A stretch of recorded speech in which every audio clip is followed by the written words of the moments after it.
My mother slid a handmade invoice across the dining room table and demanded $40,000 in back rent. She warned me that if my first payment of $2,500 was not in her bank account by Sunday, my car would be gone. My father crossed his arms and proudly added that from now on, they were charging 15% interest every month, just like a real landlord. My sister laughed behind her wineglass. My wealthy white brother-in-law gave me a condescending lecture about financial literacy, and my aunt called me a pathetic freeloader. I did not cry. I did not argue. I simply tossed my car keys onto the mahogany table, grabbed the single suitcase I had already packed, and walked out the front door. What they did not know was that they had just demanded $40,000 in rent from the actual owner of their house. Before I continue this story, let me know where you are watching from in the comments below. Hit that like button and subscribe if you have ever had to cut ties with toxic family members who tried to use you. You will definitely want to stick around to hear what happened when they realized who their real landlord was. My name is Kendra and I am 29 years old. For the past 6 months, I had been living in my parents' sprawling suburban home in Atlanta. I did not move back because I was broke or struggling. I moved back because my mother Beatrice convinced me she was suffering from a mysterious and debilitating illness. She claimed she desperately needed someone to care for her. As the quiet single daughter who supposedly had no life, I was expected to pack up and serve as her unpaid nurse. I put my real life on hold, moved into my old childhood bedroom, and spent half a year cooking, cleaning, and driving her to endless medical appointments where doctors magically could never find anything physically wrong with her. Meanwhile, my older sister Chloe and her husband Trent lived in the guest house out back, rent-free, contributing absolutely nothing while soaking up my parents' blind adoration. The truth was, I did not mind wearing simple clothes and letting them think I was just a struggling accountant. My real life was something they could never comprehend. I am a senior forensic accountant and the sole owner of a highly successful wealth management firm. I deal with millions of dollars in corporate assets every single day. But in my family, if you are not flashy, you are a failure. My mother was obsessed with keeping up appearances in our community. She worshipped designer labels, luxury cars, and the illusion of generational wealth. The tension at Sunday dinner had been brewing all afternoon. The dining room was suffocatingly warm, filled with the smell of roasted chicken and the overwhelming scent of my mother's expensive perfume. My father Desmond sat at the head of the table. Chloe and Trent sat across from me, while my Aunt Vivian hovered near the kitchen island with a glass of Chardonnay in her hand, waiting for the drama to unfold like it was a spectator sport. As soon as dessert was cleared, my mother reached into her designer handbag and pulled out a crisp, white envelope. She tossed it onto my empty plate. "Open it," she commanded, her voice dripping with artificial sweetness. I opened the envelope and unfolded a spreadsheet. It was itemized down to the penny. $4,000 for groceries, $12,000 for 6 months of occupying the childhood bedroom, and a bizarre $24,000 charge labeled as compensation for raising me. The total came to exactly $40,000. I looked up, keeping my face completely blank. "What is this?" I asked quietly. "It is an invoice for your existence in this house," my father said, leaning forward and resting his elbows on the table. "You have been living here for 6 months, eating our food, using our electricity, and taking up space. It is time you paid your fair share. We are not running a charity. Your first payment of $2,500 is due this Sunday. If the money is not in our account, we are taking the keys to your car and selling it to recoup our losses. And just so you know, we are adding 15% interest every month from now on, just like a real landlord." I stared at him, marveling at the sheer audacity. Before I could speak, Trent chimed in. Trent was 34, a white guy who called himself a tech entrepreneur, despite launching 3 different startups that all mysteriously crashed and burned. My parents treated him like royalty simply because of his skin color and his smooth corporate vocabulary. "You have to understand," Kendra, Trent said, swirling his whiskey glass in a practiced motion. "This is just basic financial literacy. You cannot expect to leech off your parents forever. In the real world, property is an asset. You are depreciating their asset by being here without contributing. If you want to build wealth like I do, you need to learn accountability. You are pulling the whole family backward with this poverty mindset. Chloe nodded vigorously, adjusting the strap of a brand new Chanel bag that my parents had bought her just last week. Exactly, Chloe sneered. You walk around here in those cheap sweaters looking like a nobody. It is embarrassing. Trent and I are building an empire and you are just taking up space. Mom and Dad deserve to enjoy their retirement, not support a grown woman who cannot even afford a nice pair of shoes. Aunt Vivian took a loud sip of her wine and shook her head in exaggerated disappointment. It is a shame, Beatrice. You raised her better than this. She is turning into a total bum. What will the people at church say when they find out you have a 29-year-old freeloader hiding in your spare room? You are too good to her, Beatrice. You should have kicked her to the curb months ago. I looked around the table at the people who shared my blood. My mother with her fake illness pretending to be a frail victim while draining everyone around her. My father threatening to steal and sell a car he did not own. My sister sitting comfortably in a guest house she did not pay for. And Trent, the fake business genius, who was the actual reason this entire family was drowning in massive debt. They had no idea that I knew everything. I knew that my father had secretly mortgaged this very house 3 years ago to fund Trent's latest fraudulent business venture. I knew the bank had foreclosed on them. And I knew that to save my parents from the ultimate humiliation of being thrown out onto the street, I had used my private corporate entity to quietly buy the deed from the bank. I let them stay here for free to protect their fragile pride. I was their actual landlord. I looked down at the ridiculous $40,000 invoice. I did not raise my voice. I did not shed a single tear. I reached into my pocket, pulled out the keys to the modest sedan parked in the driveway, and dropped them right on top of the paper. A loud metallic clack echoed in the silent dining room. You want the car? I asked, my voice dangerously calm. Keep it. Consider it my first and final payment. I pushed my chair back, stood up, and grabbed the handle of the suitcase I had packed earlier that afternoon. My mother scoffed, crossing her arms defensively. Where do you think you are going? She demanded. You have nowhere else to go. Do not come crawling back here when you realize how hard the real world is. I paused at the front door and looked back at them one last time, taking in the smug expressions on their faces. Good luck with the real world, Mom. I hope your new landlords are as forgiving as I was. I walked out into the cool night air, leaving the front door wide open behind me, ready to let their entire universe collapse. I stepped down the brick pathway of the house I legally owned, the crisp evening breeze, a sharp contrast to the suffocating heat of the dining room I had just escaped. Because I had left the heavy oak front door wide open, their voices spilled out into the quiet suburban street, echoing loudly enough for the neighbors to hear. I paused at the edge of the driveway, the gravel crunching softly beneath my boots, and simply listened to the absolute delusion unfolding behind me. My father Desmond was practically shouting now, his voice booming with the unearned authority of a man who thought he held all the cards. I am not playing games with her, he roared, likely slamming his hand on the mahogany table again. $2,500 by Sunday, or I am calling a tow truck and having that piece of junk sedan hauled off to a dealership. She thinks she can just walk out and avoid paying her debts. We are adding 15% interest every month, just like a real landlord would. She is going to learn that actions have financial consequences in this house. The sheer irony of his words almost made me laugh out loud. My father, a man whose financial consequences had resulted in the bank foreclosing on that very house 3 years ago, was now aggressively role-playing as a ruthless landlord.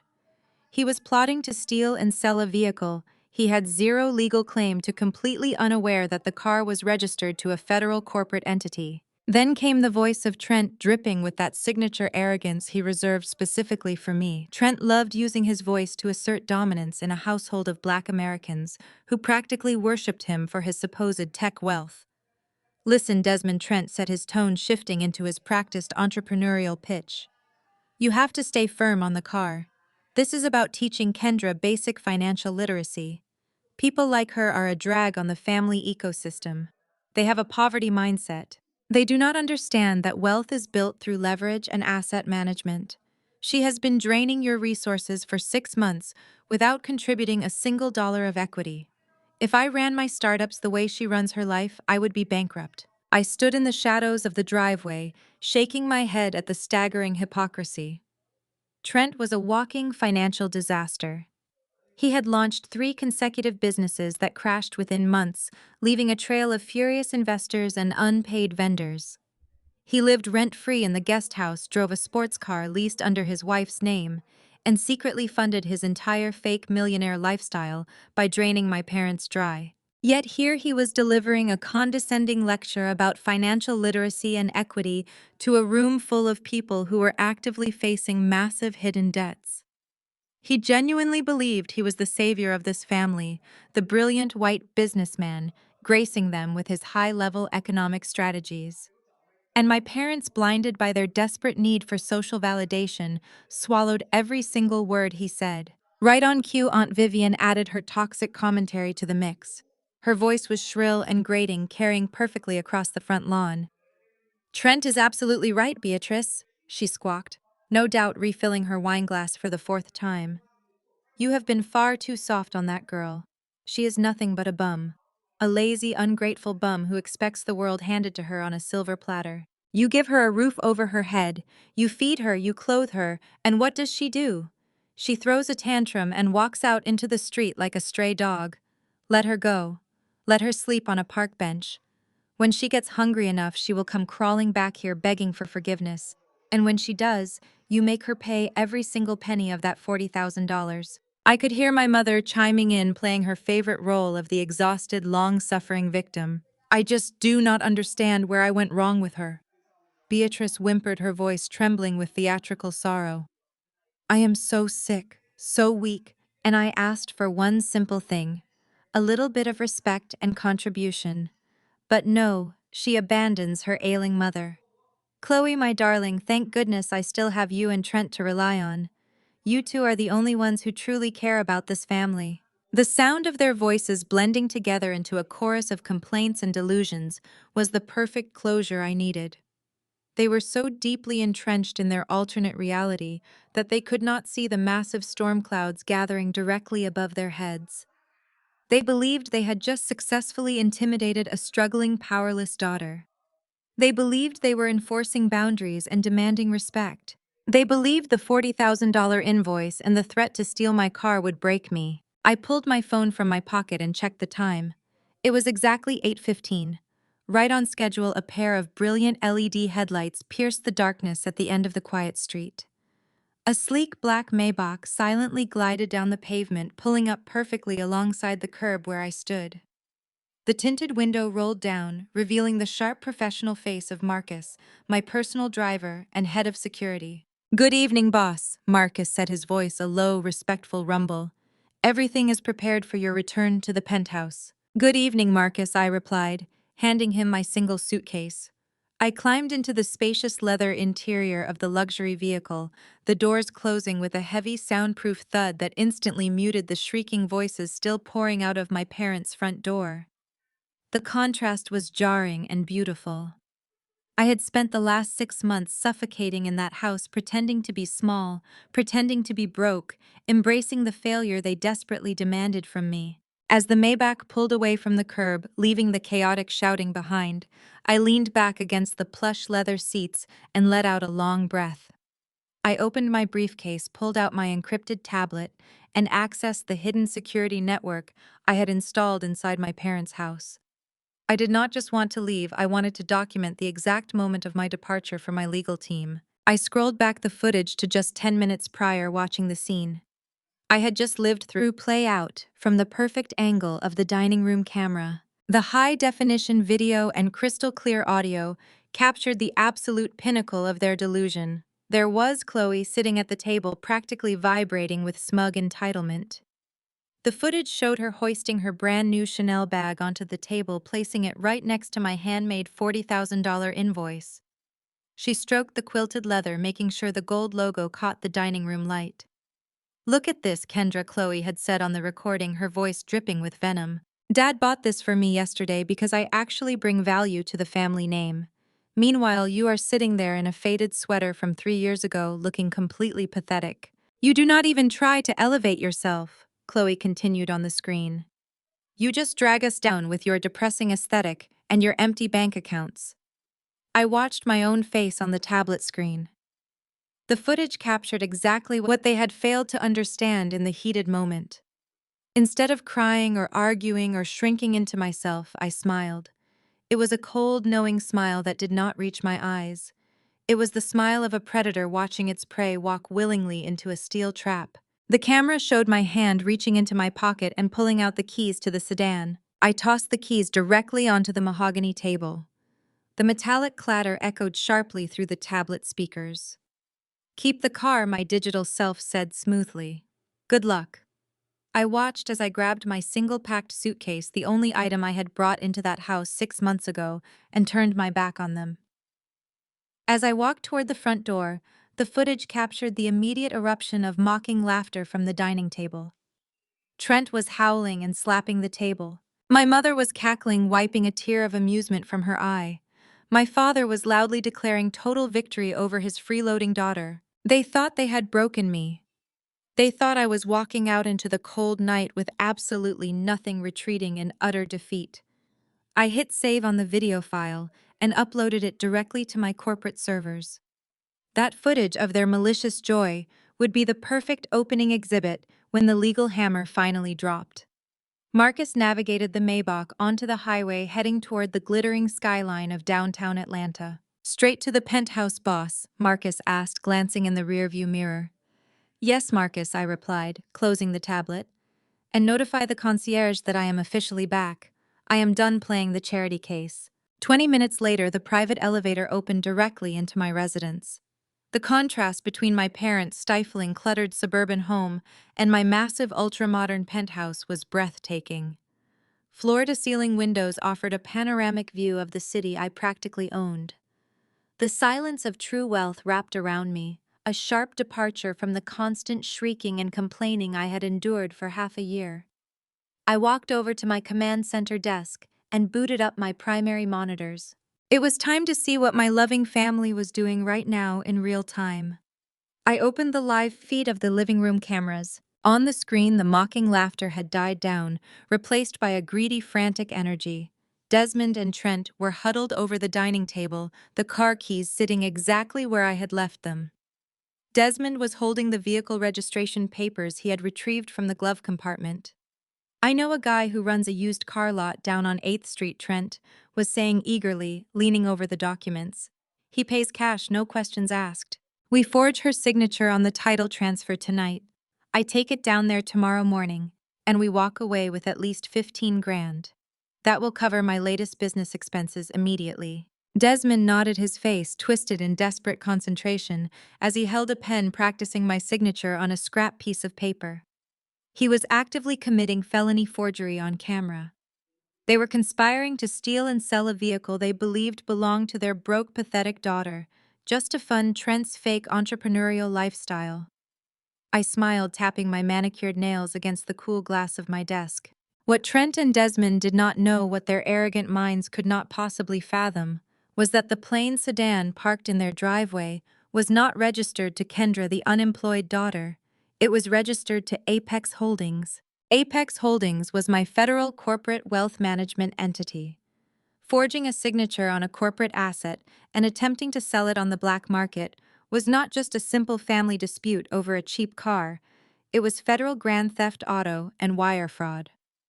I opened the vehicle management portal on my computer, tracking the sedan's status. I typed in my executive credentials. With one swift click, I disabled the remote security block, allowing them to start the engine without setting off the immediate alarms. I wanted them to take the bait completely. I wanted Trent behind the wheel of that stolen corporate vehicle. I poured myself a full glass of vintage wine and leaned back in my chair. The trap was set perfectly. By tomorrow morning, my family would realize their greed had pushed them over a cliff they could not climb back up. The real game was just beginning. I took another slow sip of my wine and shifted my attention back to the high-definition monitors illuminating my command center. On the left screen, my mother Beatrice was currently pacing the length of the living room with the vigorous energy of an Olympic athlete. She was forcefully directing Desmond to find a specific pen so Trent could perfect his forgery of my signature. Watching her move with such relentless agility was the ultimate confirmation of her deceit. I had originally installed these discreet top-tier security cameras 6 months ago, under the guise of monitoring her rapidly failing health. She had wept on the phone begging me to come home because her heart was giving out and she needed her daughter to manage her daily care. It took me less than 2 weeks of living in that house and secretly auditing her medical paperwork to realize her terminal illness was a complete fabrication. She had invented a medical crisis solely to secure a live-in maid and a financial safety net, while allowing my sister and brother-in-law to live rent-free in the guest house. As a senior forensic accountant, I have built my entire career on a very simple premise, which is that people lie constantly, but numbers never do. 5 years ago, I founded Apex Holdings, a private wealth management firm that operates through a complex network of anonymous corporate entities. My daily professional life involves tracking hidden offshore assets, dismantling corporate fraud, and restructuring massive financial portfolios for high net worth clients. I tear apart lies for a living. So when my mother handed me an itemized invoice for $40,000, demanding compensation for raising me, she had no idea she was trying to extort someone who dismantles criminal syndicates before lunch. I leaned forward and tapped a few keys on my mechanical keyboard, pulling up the raw financial data I had compiled on my family over the past 3 years. The contrast between my actual reality and the pathetic narrative they tried to force onto me was staggering. I thought back to the moment I stepped out of their house earlier tonight. If any of them had bothered to look out the front window instead of greedily hovering over the car keys I had tossed on the table, their entire illusion would have shattered. Instead of seeing their broke daughter calling a cheap rideshare, they would have witnessed a sleek black Maybach pulling up to the curb. They would have seen Marcus, my personal head of security, opening the door of a vehicle that cost more than their entire combined annual income. But they were too arrogant to look. Now safely secured inside my luxury downtown penthouse, I finally felt clean. The air up here was filtered and silent, insulated by biometric security and soundproof glass. There was no screaming, no condescending lectures about financial literacy from a man who did not know the difference between revenue and profit. My residence was a sprawling sanctuary of modern architecture, featuring marble countertops, minimalist leather furniture, and a priceless view of the Atlanta skyline. This was the empire I had built quietly and ruthlessly, while my family mocked my plain clothes and modest behavior. I opened another window on my monitor, bringing up Trent's complete financial footprint. My white brother-in-law loved to parade around the house, throwing out corporate buzzwords to impress my father. Desmond treated Trent like a financial genius, simply because Trent possessed the unearned confidence of a mediocre scam artist. Through my forensic access, I had easily traced every single dollar Trent had ever touched. He had no real startup. He had no investors. What he did have was a severe gambling addiction and a talent for draining my parents dry. 3 years ago, Trent convinced Desmond to quietly leverage the family home, taking out a massive second mortgage to fund a non-existent tech venture. The money evaporated in months. When the bank inevitably swooped in to foreclose on the property, my parents were completely oblivious to how close they were to sleeping on the streets. That was when Apex Holdings intervened. I could not stand the thought of my parents becoming homeless even despite their toxic behavior. So I used a proxy buyer through my firm to purchase the deed directly from the bank. I paid off the debt and quietly became their legal landlord, allowing them to remain in the house without ever charging them a single cent. I protected their fragile pride, and in return, they handed me an invoice for my own existence. They demanded $40,000 in back rent for a property I legally owned. I watched the live camera feed as Trent successfully completed the forged signature on the car title. He held the document up triumphantly, and Desmond patted him on the back. They were celebrating a felony. I minimized the camera feed and opened the drafting software on my computer. It was time to prepare the official documents that would systematically dismantle their lives. I began typing up a formal notice of eviction under the Apex Holdings corporate letterhead. I bypassed the standard 30-day warning and utilized a specific legal clause regarding criminal activity on the premises, which would allow me to seize the property in exactly 72 hours. I carefully itemized the actual back rent they owed me for the past 3 years. Unlike my mother's amateur spreadsheet, my invoice was legally binding and devastatingly accurate. The total came to exactly $150,000. I attached the original deed, the proxy purchase agreements, and a formal demand for immediate payment. I placed the documents into a digital queue ready to be delivered to their mailbox. Next, I accessed the banking portal for the emergency credit cards. My parents and Chloe had been maxing out for the past 6 months. They believed these cards were tied to Desmond's old accounts, but I had secretly rerouted the billing directly to my own corporate expense accounts to keep them afloat.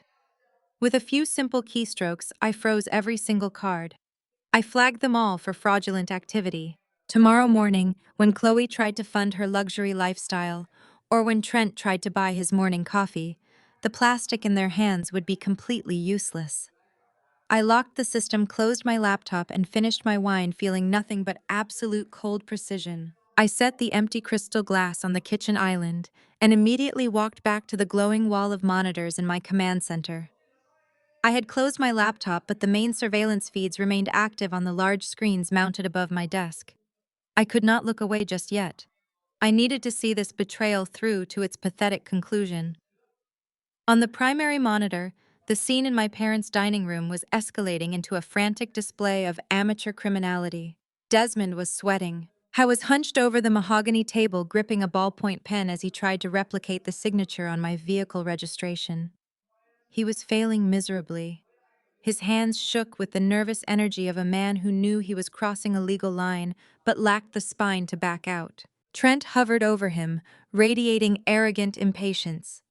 He snatched the pen directly out of my father's trembling hands. "Let me do it, old man." Trent sneered, his voice easily picked up by the hidden microphone I had embedded in the smoke detector. "You are hesitating. You have to write it with confidence or the guy at the dealership will flag it. She owes us this, Desmond. Consider it a late fee for her toxic behavior. This is the cost of doing business in the real world." My father simply nodded, absorbing the blatant disrespect from his white son-in-law without a single word of protest. Desmond had spent my entire life demanding absolute obedience and respect from me, but he eagerly folded himself into a submissive posture the moment Trent spoke. It was sickening to watch. Trent leaned over the table, pressing the pen hard against the paper as he aggressively forged my name onto the title transfer. He did not hesitate. I did it with the practiced ease of a man who had forged documents many times before. As Trent proudly held up the falsified document, admiring his own handiwork, I let the sheer absurdity of their demands wash over me again. $40,000 in back rent. That was the number my mother had meticulously calculated for my 6-month stay. I reached out and opened a secure encrypted file on my secondary monitor. The screen filled with high-resolution scans of the original foreclosure documents from 3 years ago. I wanted to look at the paperwork just to remind myself why I was setting this trap. 3 years ago, Trent had convinced my father to secretly leverage the family home, taking out a massive second mortgage to fund a guaranteed real estate technology startup. The startup never existed. The money vanished into Trent's hidden offshore accounts and his insatiable gambling debts. When the bank inevitably swooped in and issued the final eviction notice, my parents wept in that very dining room. They were completely broken, terrified of losing their social status and facing the humiliation of homelessness. They never knew that Apex Holdings, the faceless corporate entity that swooped in, bought their debt and allowed them to stay as charity tenants, was actually me. I had saved them from the streets. I had spent millions to protect their fragile pride and keep a roof over their heads. I swallowed my anger and watched them praise God for a miraculous corporate bailout, never knowing their youngest daughter was their savior, and their gratitude was a handmade invoice attempting to extort their actual landlord. They were demanding $40,000 from the woman who literally owned the floorboards they were standing on. Trent tossed the forged title onto the table and told Desmond they would take the car to his contact at a chop shop at dawn. They thought they were so clever. My gaze shifted to the vehicle tracking dashboard on my third monitor. I had deliberately left the keys to the sedan on their table. They assumed it was a cheap personal car, a symbol of my supposed poverty and lack of ambition. They did not know the plain gray sedan was a specialized fleet vehicle registered to my forensic accounting firm. Under federal law, the car was classified as protected corporate property because it housed encrypted communication arrays used for interstate financial audits. Stealing it was not a simple misdemeanor, it was a fast track to federal prison. I leaned forward and typed my master clearance code into the tracking portal. A digital map of the greater Atlanta area materialized on the screen, illuminating the dark room. A gray icon represented the sedan sitting dormant in my parents' driveway. I initiated the security protocol override. I disabled the engine immobilizer, allowing Trent to start the car tomorrow morning without triggering the immediate theft deterrent system. I needed him to actually drive the vehicle off the property to fully commit the crime. Then I remotely unblocked the advanced GPS tracking module. The gray icon flashed brilliantly, turning into a pulsing red beacon on the map. Every single movement that car made, every turn, every stop, every acceleration, would now be logged, recorded, and transmitted directly to a secure federal database. Trent thought he was a criminal mastermind, pulling off a quick cash grab to fund his fake lifestyle.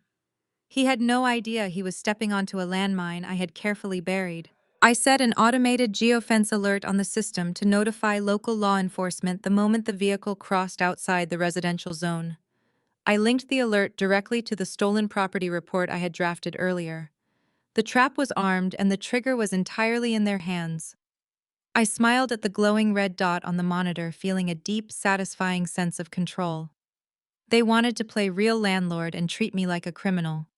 They wanted to teach me a lesson about financial literacy. Tomorrow morning, when the federal authorities swarmed them, they would learn exactly what real financial consequences looked like. 3 days passed in absolute silence on my end. I sat behind my sprawling mahogany desk on the 42nd floor of the Apex Holdings Tower, overlooking the bustling heart of downtown Atlanta. The panoramic glass walls framed a city that moved to the rhythm of money and power, a rhythm I orchestrated daily. For 72 hours, I had watched the pulsing red beacon on my tracking monitor as Trent drove my corporate sedan around the city. He visited coffee shops, drove Chloe to her luxury hair appointments, and paraded the stolen vehicle around like a trophy. I let him get comfortable. I let the false sense of security sink deep into his bones. Then on Wednesday afternoon, the red beacon finally stopped at a permanent location. A dusty, dilapidated lot on the outskirts of the city, known for moving questionable assets fast. Trent had found his buyer. Through the audio feed still active on the dashcam interface, I listened to the transaction unfold.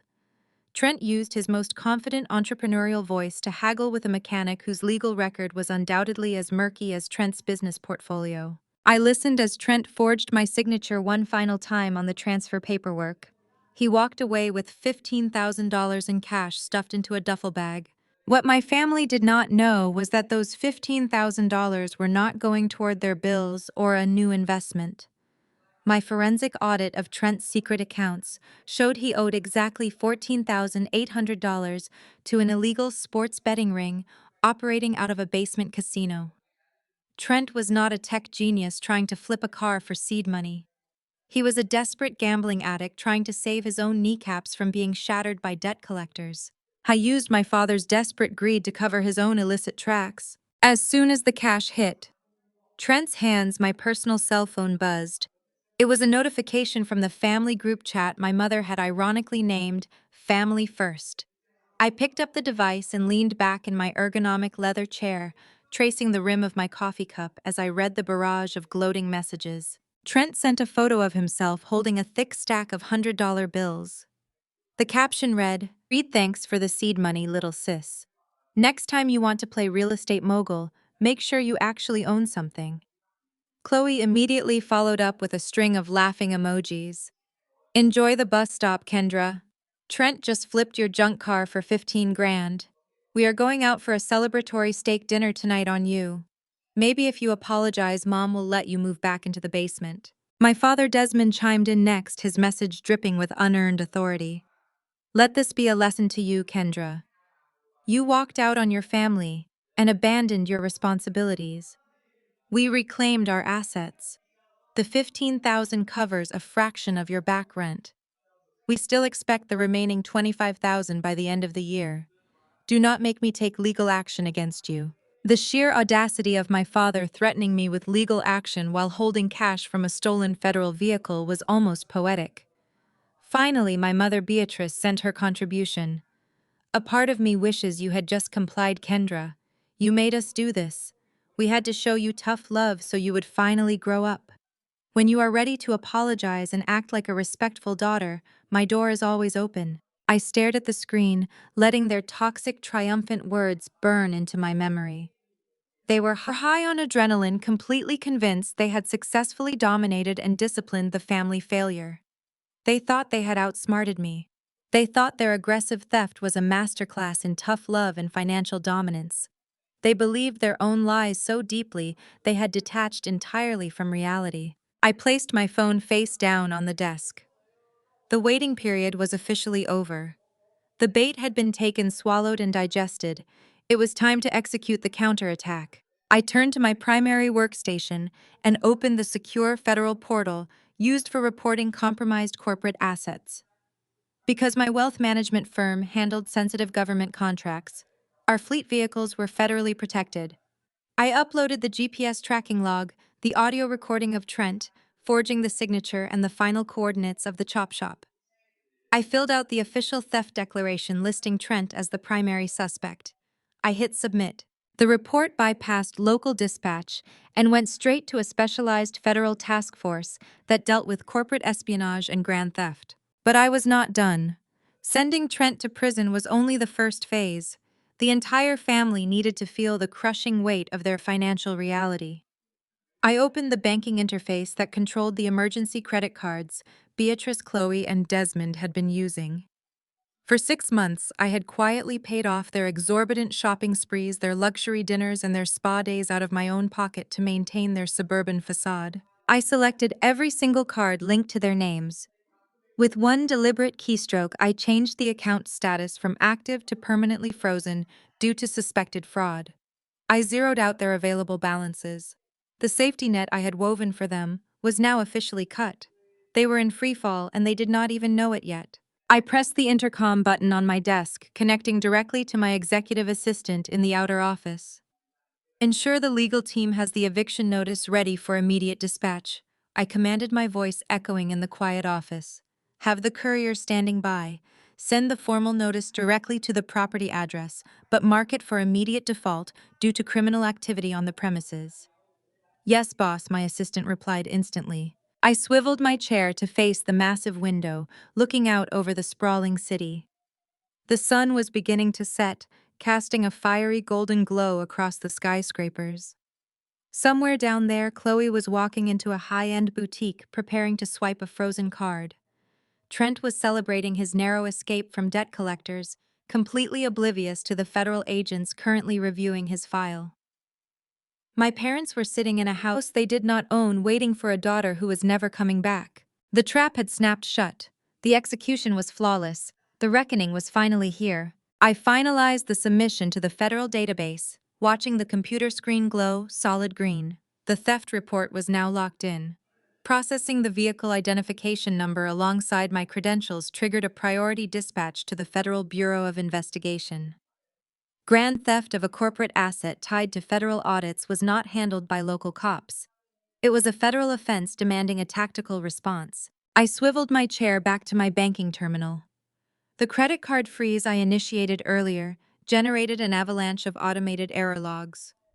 For 6 months, I had allowed my family to live a champagne lifestyle on my dime. They believed Desmond had a secret emergency fund keeping them afloat. In reality, every massage, steak dinner, and handbag was charged to an account controlled by Apex Holdings. With the accounts frozen under suspicion of fraud, their financial safety net vanished instantly. Across town, at the exclusive Azure Wellness Retreat, my sister Chloe was currently draped in a plush silk robe, sipping cucumber water after a deep tissue massage and gold leaf facial. Through the banking portal alerts on my monitor, I tracked her movements. A pending charge for $850 appeared. The status flashed yellow for a fraction of a second before turning a violent red. Declined. I envisioned the scene unfolding at the marble front desk. Chloe would be standing there with freshly manicured nails, drumming impatiently, expecting the receptionist to hand back her card with a polite bow. Instead, the receptionist, trained to handle wealthy clients, would lean forward and softly apologize. Chloe would refuse to accept reality loudly, declaring the machine was broken and demanding they run it again. She would flaunt her new Chanel bag, making sure everyone in the pristine lobby knew she was a woman of substantial wealth. The second attempt triggered another alert on my screen. Declined. Then came the third attempt, which triggered an automated fraud lock. According to the protocol I programmed, the card issuer would instruct the merchant to confiscate the physical card. The receptionist would politely inform my sister that the card was flagged for severe fraud and could not be returned. Chloe would erupt. She would scream about lawsuits, demanding to speak to a manager, oblivious to the prominent socialites from her country club sitting in the waiting area, watching her humiliating meltdown. My phone vibrated with a frantic typo-ridden text from Chloe, demanding to know if Desmond messed up the bank accounts again. I ignored it. She was stranded at a luxury spa with a massive bill she could not pay, surrounded by the high society peers she spent her entire life trying to impress. While Chloe experienced her public downfall, a much more severe reckoning was converging on Trent. Trent maintained a leased suite in a trendy co-working building downtown, a space he affectionately called his startup headquarters. In reality, it was an empty room with a rented desk where he hosted illegal poker games and impressed gullible investors. After securing cash from the chop shop buyer, Trent had driven the stolen corporate sedan directly to his office, instructing the buyer to pick it up from the commercial loading dock to make the transaction look legitimate. It was the stupidest, most arrogant decision he could have made. The federal GPS beacon was transmitting a flawless pinpoint location directly from the loading dock. I accessed the traffic camera feeds near his office building, utilizing my corporate security clearance. 3 unmarked tactical vehicles swerved into the parking lot, aggressively blocking the exits. Federal agents wearing tactical vests spilled out of the SUVs. They moved with terrifying precision, securing the stolen sedan before storming the glass doors of the co-working space. Inside his fake headquarters, Trent was likely leaning back in his chair, bragging to his gambling buddies about his brilliant financial maneuvering. He thought he was untouchable, having outsmarted a naive woman to secure his seed money. The glass door to his suite shattered. Federal agents flooded the room, weapons drawn, shouting commands that paralyzed everyone inside. Trent tried to run, but there was nowhere to go. The agents slammed him against his rented desk, knocking his expensive laptop and the duffel bag of stolen cash onto the floor. They wrenched his arms behind his back and locked heavy steel cuffs around his wrists. As they dragged him out of the office into the brightly lit hallway, the other entrepreneurs in the building stepped out of their suites, holding up phones to record the spectacle. Trent was sobbing loudly, begging the agents to listen, screaming that it was a family dispute and his father-in-law had given him permission to sell the car. The agents did not care about his excuses. They read him his rights, citing grand theft of a federal corporate vehicle, wire fraud, and possession of stolen corporate property.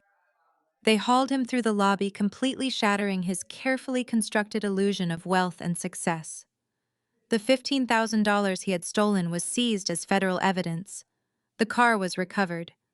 Trent was shoved into the back of a tactical vehicle, his face pale and streaked with tears. I watched the SUVs drive away on the traffic camera feed, feeling a profound sense of justice. Trent had spent years degrading me, calling me a drag on the family, and treating my parents like his personal bank account. In less than an hour, I had dismantled his entire fraudulent existence. The first strike had landed with devastating accuracy. Chloe was trapped and humiliated. Trent was in federal custody. My parents were sitting in a foreclosed home, blissfully unaware. Their credit cards were dead, and their golden son-in-law was sitting in an interrogation room. I leaned back in my chair and watched the digital clock on my monitor tick forward. The night was still young, and the most brutal awakening was yet to come. Exactly 1 week passed. 7 days of absolute radio silence on my end. I had watched their desperation mount through my security feeds and intercepted digital communications. The first few days had been a comedy of errors. Chloe had to walk home from the spa after security threatened to call the police over her unpaid bill. Desmond tried to use 3 different credit cards at a luxury steakhouse only to be escorted out by the manager. But they still had not connected the dots back to me. They thought it was a massive banking error.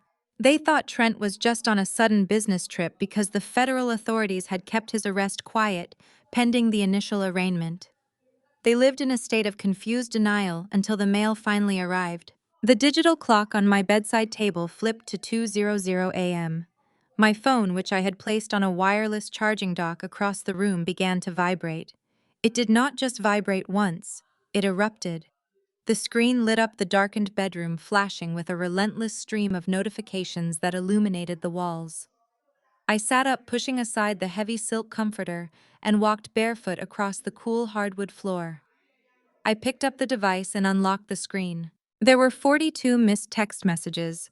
The most recent ones were from my sister Chloe. They started out demanding and quickly devolved into pure panic.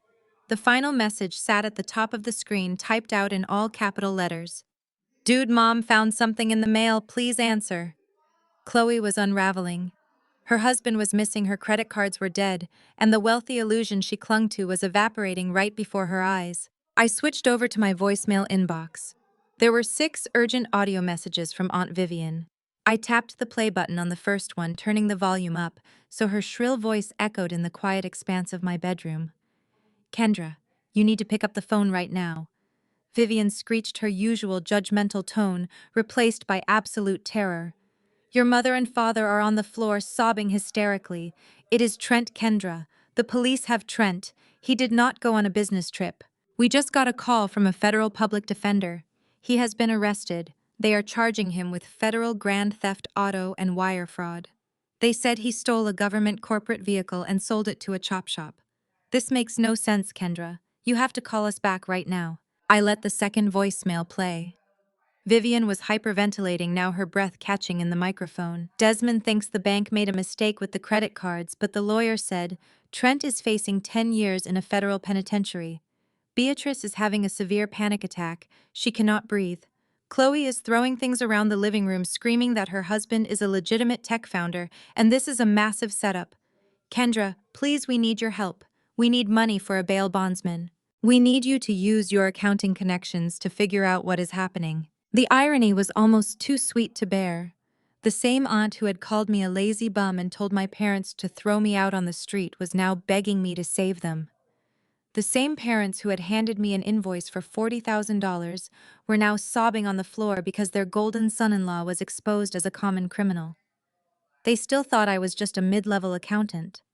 They thought I could just call a few corporate friends and untangle a federal indictment. They had no idea I was the one who signed the theft declaration that put Trent in cuffs. I listened to the third voicemail. Vivian's voice dropped to a frantic, terrified whisper. "Kendra, please, something else happened. Your mother went to check the mail because she could not sleep. There is a thick envelope here. It is from a company called Apex Holdings." Desmond opened it and he just collapsed. He is not speaking. He is just staring at the wall, shaking. "Beatrice is tearing her hair out. You need to come home right now and help us read this." I deleted the voicemails. I did not need to hear the rest of them. I knew exactly what was in that thick envelope. I had personally authorized my executive assistant to dispatch the courier late in the evening, ensuring they would find the documents in the dead of night when their psychological defenses were at their absolute weakest.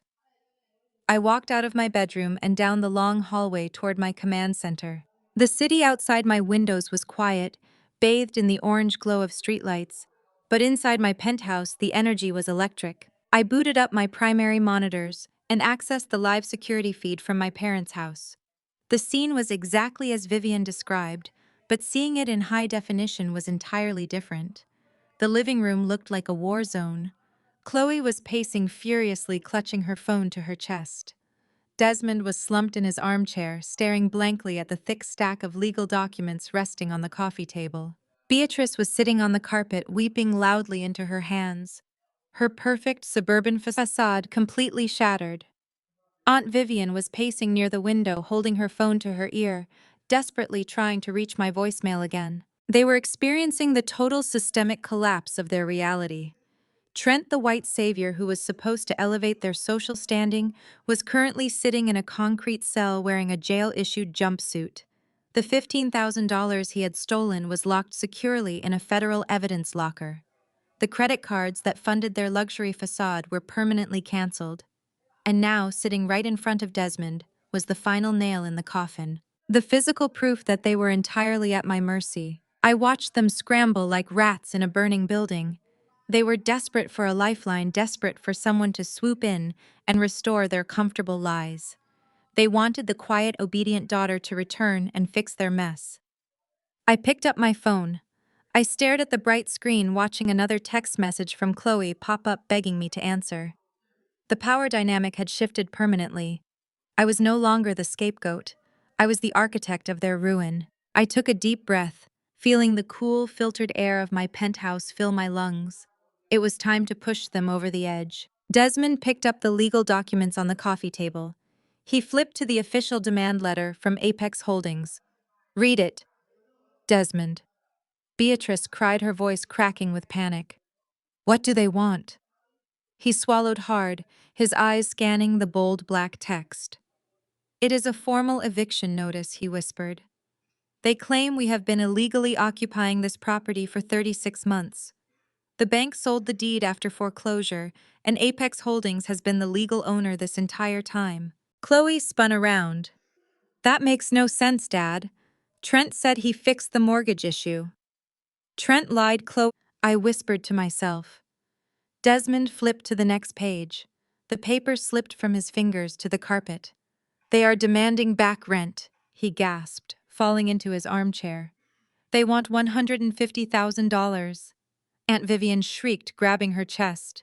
"You do not have that kind of money, Desmond. You do not even have $15 to your name right now." Beatrice dropped her head, wailing. "This is a mistake. We are the landlords here, not them. How can a faceless corporation demand $150,000 from us?" "You are just glorified squatters," I murmured. Desmond picked the paper back up, his eyes darting to the bottom of the page. "It gets worse, Beatrice." He read the final paragraph, his voice trembling. "The notice says because the property harbored a stolen federal vehicle and facilitated wire fraud, the standard eviction grace period is revoked. We have exactly 72 hours to vacate the premises, or the county sheriff will arrive to seize the property and physically remove us." 72 hours, Chloe screamed. "I cannot pack my life in 72 hours. My husband is in a holding cell. My credit cards are declining everywhere. Where am I supposed to go? I cannot be homeless." Vivian snatched her phone, her fingers flying across the keypad. "I am calling Kendra again. She works with financial people. She has to know someone who can fix this. She has to pick up." My personal cell phone lit up on the desk in front of me. It was the 45th call of the night. I watched the screen flash with Vivian's contact photo, letting the suspense build. I wanted them stripped of their unearned pride. I reached out and tapped the green accept button. "Hello," I said, my voice a mask of absolute freezing calm. Kendra, Vivian shrieked, almost blowing out my headset speakers. "Thank God you finally answered. You need to get over here right now. The family is in a massive crisis. Trent was arrested by the FBI, and your parents got a letter from Apex Holdings demanding $150,000. They are going to throw your mother and father out on the street in 3 days. You have to do something." Beatrice was sobbing, demanding. Vivian put the call on speakerphone. A second later, the audio shifted as my voice was broadcast into their living room. "Kendra, please," my mother begged, her voice dripping with fake desperation. "You have to help us. I know we had a little disagreement at dinner, but family sticks together. You are an accountant. You must know how to negotiate with corporate people. You have to tell them we do not have this kind of money." I took a slow, deliberate breath. The silence stretched across the line, thick and suffocating. On the monitor, I watched them freeze, staring at the phone sitting on the coffee table as if it were a bomb waiting to detonate. "Did you find another table?" I asked, my voice slicing through their panic like a razor. The question caught them completely off guard. What? Beatrice stammered, confusion replacing her tears. What do you mean another table? I leaned forward, resting my elbows on my desk. You made it very clear at dinner that there was no room for me at your table. You handed me an invoice for $40,000 for the privilege of breathing the same air as you. You threatened to steal my car and sell it to fund your golden son-in-law. You laughed when I walked out the door. So I am asking you, Beatrice, did you find another table? Kendra. This is not the time for your attitude, Desmond growled. We are facing a real financial crisis here. A massive corporation is threatening to steal our home. They are not stealing your home, Desmond, I replied, my tone completely devoid of emotion. They are reclaiming their asset from toxic squatters. And just to be clear, I do not need to negotiate with Apex Holdings. I am Apex Holdings. The silence that followed was absolute. On the security feed, I watched Desmond's jaw drop open. Beatrice stopped crying instantly, her face draining of all color. Chloe stumbled backward, sliding down the wall as the reality of my words crushed her. You, my father whispered, his voice completely broken. You are the landlord. Yes, I confirmed, cold and unwavering. I bought the deed 3 years ago to save you from the streets. I let you live there for free to protect your fragile egos.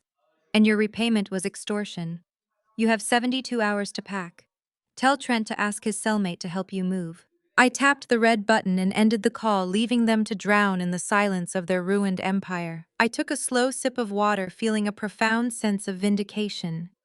For years, they treated me like a worthless outsider, an easy target to absorb their financial incompetence. Now the tables had turned completely.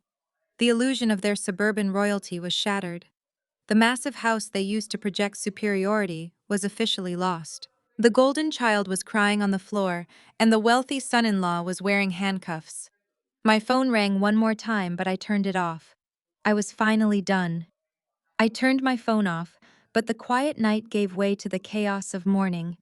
The sun rose over the Atlanta skyline, casting long shadows across the city and illuminating the glass facade of the Apex Holdings Tower. The building was a fortress occupying the financial district with an imposing presence. The main lobby was a cavernous expanse of imported Italian marble, indoor waterfalls, and armed security personnel. It was a place designed to intimidate. It was not a place for suburban melodrama. At exactly 9:15, the private intercom on my sprawling mahogany desk buzzed. Marcus, my head of security, spoke in his usual calm, measured tone. Boss, we have a situation at the ground floor reception desk. Your family has arrived. They tailgated a delivery courier through the revolving doors and are currently demanding to speak with human resources. I pulled up the lobby camera feeds on my main monitor. The sight was nothing short of pathetic. Desmond, Beatrice, Chloe, and Aunt Vivian stood in the pristine lobby looking entirely out of place. They were disheveled, running on zero sleep and fueled by a toxic cocktail of panic and rage. Trent was absent, eating a bland prison breakfast while awaiting his federal bail hearing. Downstairs, Beatrice was already putting on the performance of a lifetime. She slammed her hands against the reception desk. I demand to speak to the manager, she shrieked, her voice echoing off the high ceilings. You have an employee working here named Kendra. She is my daughter, and she is committing severe elder abuse. I need her immediate supervisor down here right now. The head receptionist, a woman trained to handle corporate titans, blinked in utter confusion. Ma'am, there is no one in the cubicle registry under that name, she replied politely but firmly. This is a private headquarters. You need to lower your voice or I will call security to escort you out. Chloe pushed her way to the front, pointing her phone at the receptionist like a weapon. Do not try to cover for her, Chloe yelled, leaning aggressively over the counter. We know she is just some low-level accountant crunching numbers in a tiny cubicle upstairs. She stole from her family. She is trying to throw her sick mother out on the street. Bring her boss down here immediately. We are going to expose her and make sure she never works in finance again. Desmond paced back and forth, his face flushed red with anger. He puffed out his chest, attempting to intimidate the security guards closing in on them. Get the CEO down here, Desmond barked, his voice cracking with desperation. My daughter is running a massive scam. She forged legal documents claiming she owns a real estate holding company. She is using your company resources to terrorize her own flesh and blood. You are harboring a criminal, and I am going straight to the local news if you do not drag her down here to answer for what she has done. Aunt Vivian stood behind them, dramatically fanning herself and loud whispering to anyone who walked past. It is a tragedy, Vivian announced to a group of bewildered investment bankers waiting for the executive elevator. She is trying to kill her own parents. The stress is giving my sister a massive heart attack. She is a monster hiding in a cubicle. The morning rush hour meant the lobby was packed with high net worth clients, international executives, and top-tier financial analysts. Dozens of people stopped in their tracks, staring in absolute shock at the spectacle. The pristine environment of the financial tower had been violated by this aggressive reality television show. I sat in my ergonomic leather chair watching the high-definition screens with a mix of deep disgust and cold amusement. They were absolutely convinced of their own fabricated narrative. In their minds, it was mathematically impossible for me to be anything other than a disposable entry-level worker. They truly believed I was sitting in a tiny gray cubicle, terrified of losing my meager salary. They thought that by causing a massive public scene, they could humiliate me into total submission. They thought my manager would march me to the lobby, force me to apologize, and fire me. They thought they still held the power to destroy my life. Beatrice dropped to her knees, executing a theatrical swoon onto the marble floor. My chest, she wailed, clutching her blouse. The stress is too much. My own daughter is extorting me. She froze all our credit cards. She got my innocent son-in-law arrested on fake federal charges. Someone help me. I am a victim of financial abuse. Chloe knelt beside her, rubbing her back and glaring viciously at the security guards. Look what you are doing to her, Chloe screamed. Call human resources. Call the police. Arrest that girl. Marcus appeared on the camera feed, stepping between the receptionist and my frantic family. He did not touch them, but his towering presence forced Desmond to take a hasty step back. You are trespassing, Marcus stated, his voice carrying the heavy authority of a man who handled active threats for a living. You have exactly 1 minute to exit this building before you are physically removed and charged with criminal trespassing. I am not leaving until that ungrateful girl is fired, Desmond yelled, pointing a trembling finger at Marcus. You do not know who you are dealing with. We are respectable citizens. Get her manager, now. The magnitude of their arrogance was absolutely staggering to witness. They marched into one of the most secure buildings in the city just to throw a petty suburban tantrum. They were begging for an audience with the boss.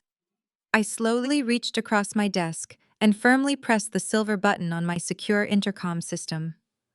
Listen closely, Marcus, I said. Do not throw them out. Let them stay. Tell the lobby to clear a path. I am coming. I stood up from my leather chair, smoothing the invisible wrinkles from my tailored charcoal suit. This was not the plain, oversized sweater I wore when I played their dutiful broke daughter.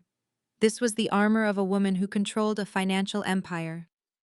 I picked up a thick manila folder from my desk, the one containing the original notarized property deed to their house, and walked toward the private executive elevator. The ride down to the ground floor took exactly 45 seconds. With every floor the elevator descended, I felt the last lingering threads of my childhood obligations snapping. I was no longer the scapegoat. I was the executioner. Down in the lobby, the chaos had paused. Marcus had followed my orders perfectly. He and his security team formed a wide perimeter, pushing back the gathering crowd of executives and clients to create a clear stage for my arrival. 2 uniformed police officers, who had been dispatched due to the public disturbance, stood by the entrance watching the spectacle.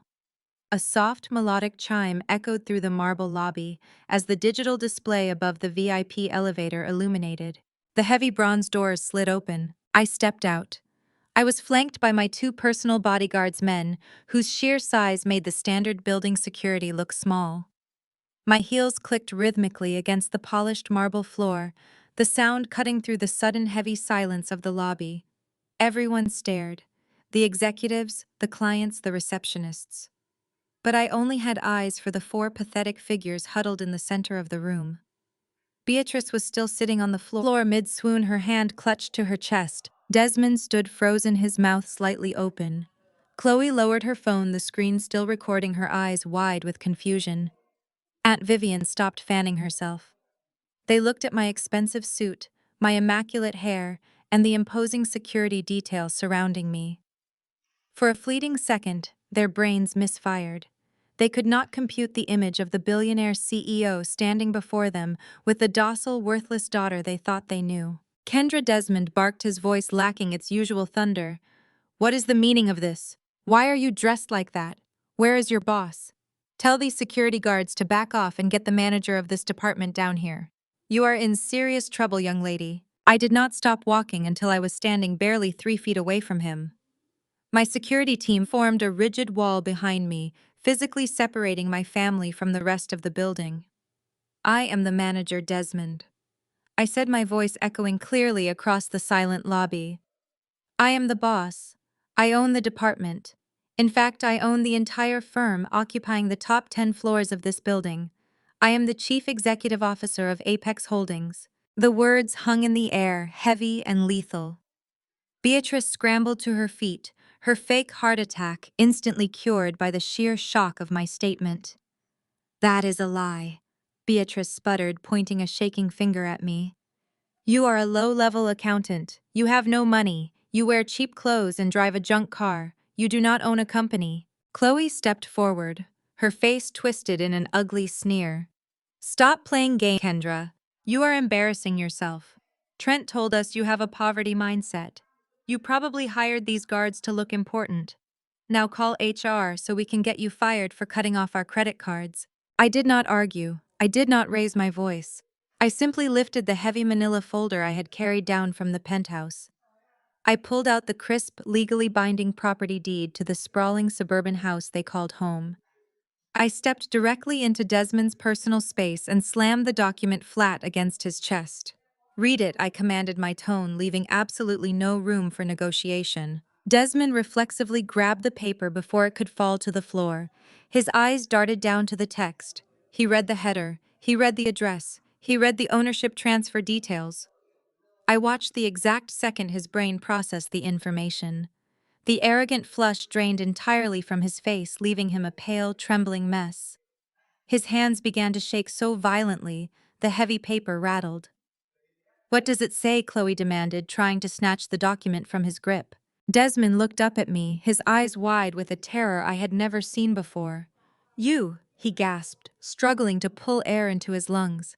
"You bought the house." "Yes, I bought the house," I said, making sure my voice carried to Beatrice and Chloe. 3 years ago, when the bank foreclosed on you, because Trent squandered your second mortgage on a fake business, I stepped in. I used a proxy buyer under Apex Holdings to purchase the deed. I paid off your massive debts. I saved you from being thrown out onto the street with nothing but the clothes on your backs." Beatrice covered her mouth with both hands, a strangled gasp escaping her throat. Aunt Vivian physically backed away, her eyes darting frantically toward the exit. "I let you live there for free," I continued, taking a slow, predatory step forward. "I paid for the maintenance. I funded those emergency credit cards you maxed out on spa days and designer bags. I gave you a roof, food, and the illusion of wealth. I did it because I pitied you." Chloe shook her head violently, stepping backward. "No, Trent fixed the mortgage. Trent is a millionaire. Trent is a tech founder. Trent is a degenerate gambling addict currently sitting in a federal holding cell," I shot back, dismantling her delusion with surgical precision. "He stole a federal corporate vehicle registered to my firm, and I personally sent the FBI to arrest him. He has nothing. You have nothing." I turned my gaze back to my parents. "And how did you repay my charity? You handed me a handwritten invoice for $40,000. You demanded rent from the woman who owns your floorboards. You threatened to steal my car. You called me a bum and laughed when I walked out the door." Desmond dropped the deed. It fluttered to the marble floor, landing right between my designer heels. "We did not know," Beatrice wailed, tears streaming down her face, ruining her expensive makeup. "Kendra, please, we are your parents. We love you. We were just trying to teach you responsibility." I looked at the woman who had tormented me for decades. The woman who faked an illness to turn me into an unpaid maid while treating me like garbage. "You are not my parents," I said coldly. "You are tenants who defaulted on your lease. The 72-hour eviction notice stands. You have exactly 2 days left to pack your garbage and vacate my property. If you are still inside my house when the clock runs out, the sheriff will physically drag you out onto the lawn." Desmond fell to his knees right there in the lobby. Kendra, I am begging you. We have no money. The credit cards are declined. Trent is in jail. If you kick us out, we will be homeless. I looked down at him, feeling absolutely nothing but cold satisfaction. I gestured to the armed security guards flanking me. Get these trespassers out of my building, I ordered, turning my back on them. As my leather heels pivoted on the polished marble, the absolute finality of my command hung heavily in the air. The tense silence of the corporate lobby was broken only by the sharp, synchronized movement of my security detail stepping forward to execute their orders. Marcus reached out for Desmond, grasping him firmly by the shoulder to lift him from his pathetic kneeling position on the floor. Desmond offered zero resistance.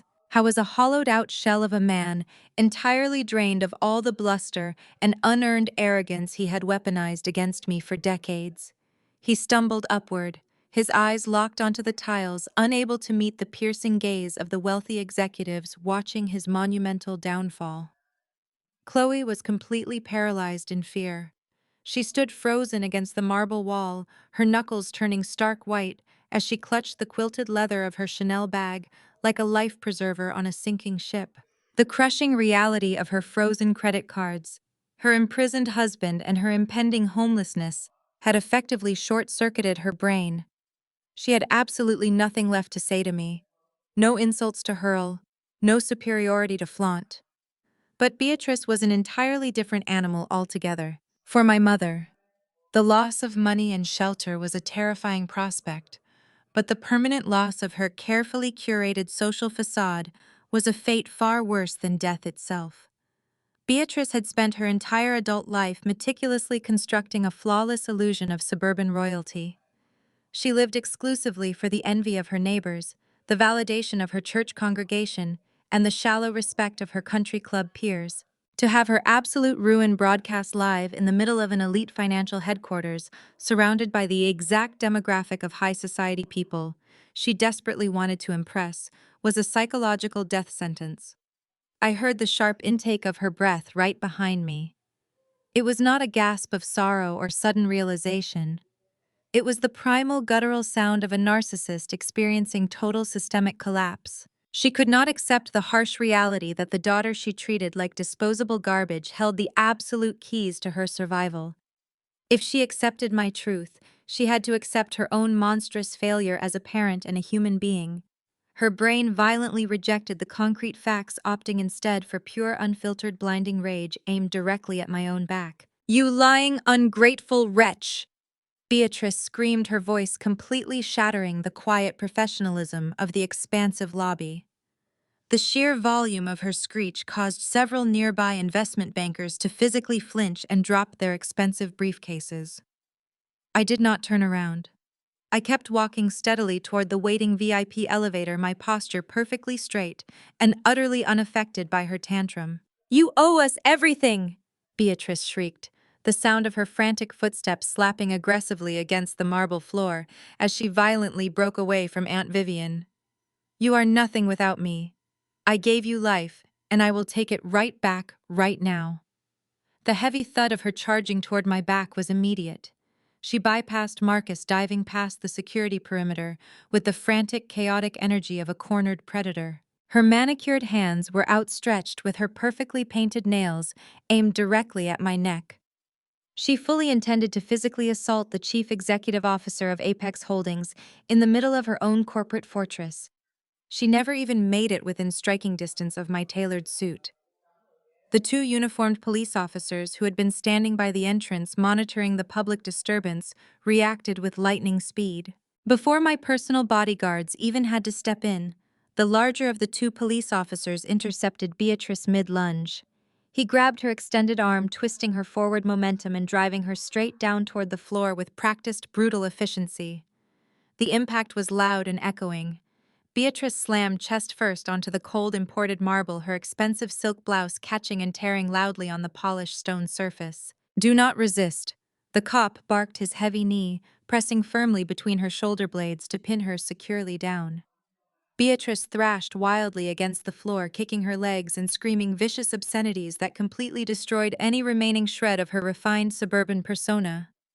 The second officer stepped in smoothly, grasping her flailing arms and securing her wrists tight behind her back. The sharp, metallic click of steel handcuffs, ratcheting shut, echoed loudly through the cavernous room, cementing her spectacular fall from grace forever.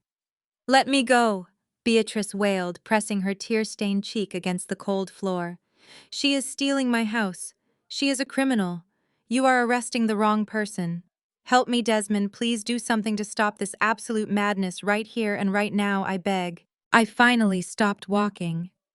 I turned around slowly, looking down at the woman who had ruthlessly tormented me my entire life. She was securely restrained on the ground, surrounded by heavy black tactical boots, her perfectly styled hair a tangled, sweaty mess across her face. Desmond just watched, trembling uncontrollably, too cowardly to intervene or speak a single word in her defense. Chloe clamped a shaking hand over her mouth, weeping silently as she watched her mother writhe on the ground. Dozens of smartphones were out in the lobby.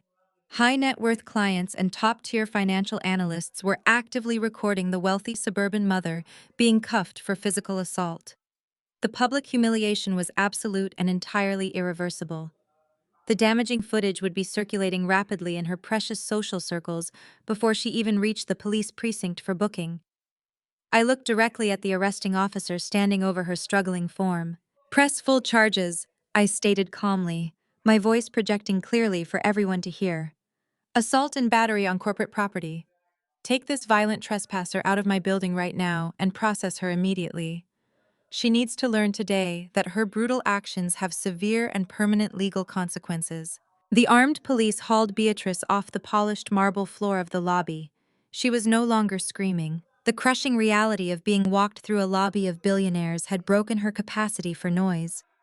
Desmond and Chloe scrambled after the officers, their heads bowed in absolute shame, desperate to escape the glare of 100 smartphone cameras recording their ruin. Aunt Vivian had already sprinted out the revolving doors, abandoning her family the second the handcuffs came out. I watched the glass doors spin shut behind them, taking a deep, cleansing breath. The lobby slowly returned to its hushed professional hum. I turned on my heel and stepped into my private elevator. My security detail followed silently. The first phase of my execution plan was complete, but the financial autopsy was far from over. Over the next 24 hours, the silence from their camp was entirely predictable. They were scrambling for their very survival. Through my forensic monitoring software, I tracked the frantic movement of their digital footprint. Beatrice was released on bail by late evening, a minor expense compared to what came next. Trent was the real problem. Federal grand theft auto and wire fraud carried a massive bail requirement, considering he was a flight risk with zero legitimate assets. I sat at my command center watching the dark web alerts flag a catastrophic financial transaction linked to Desmond's social security number. It was breathtakingly stupid. Desmond and Chloe, locked out of their frozen credit cards and lacking any actual liquid cash, had sought out an underground syndicate.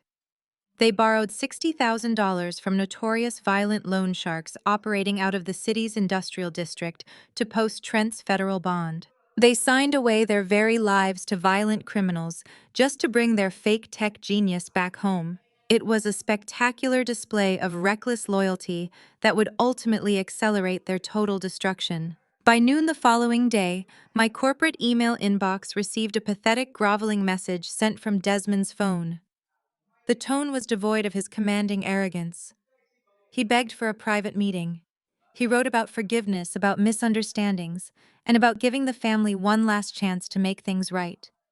He pleaded for me to let them come up to my office so we could handle this quietly, away from the police and the public. He thought he could still negotiate with me. I thought the blood running through our veins was a valid currency to pay off a federal crime and a $150,000 eviction notice. I instructed my executive assistant to grant them visitor clearance for 2 o'clock that afternoon. I wanted them in my boardroom.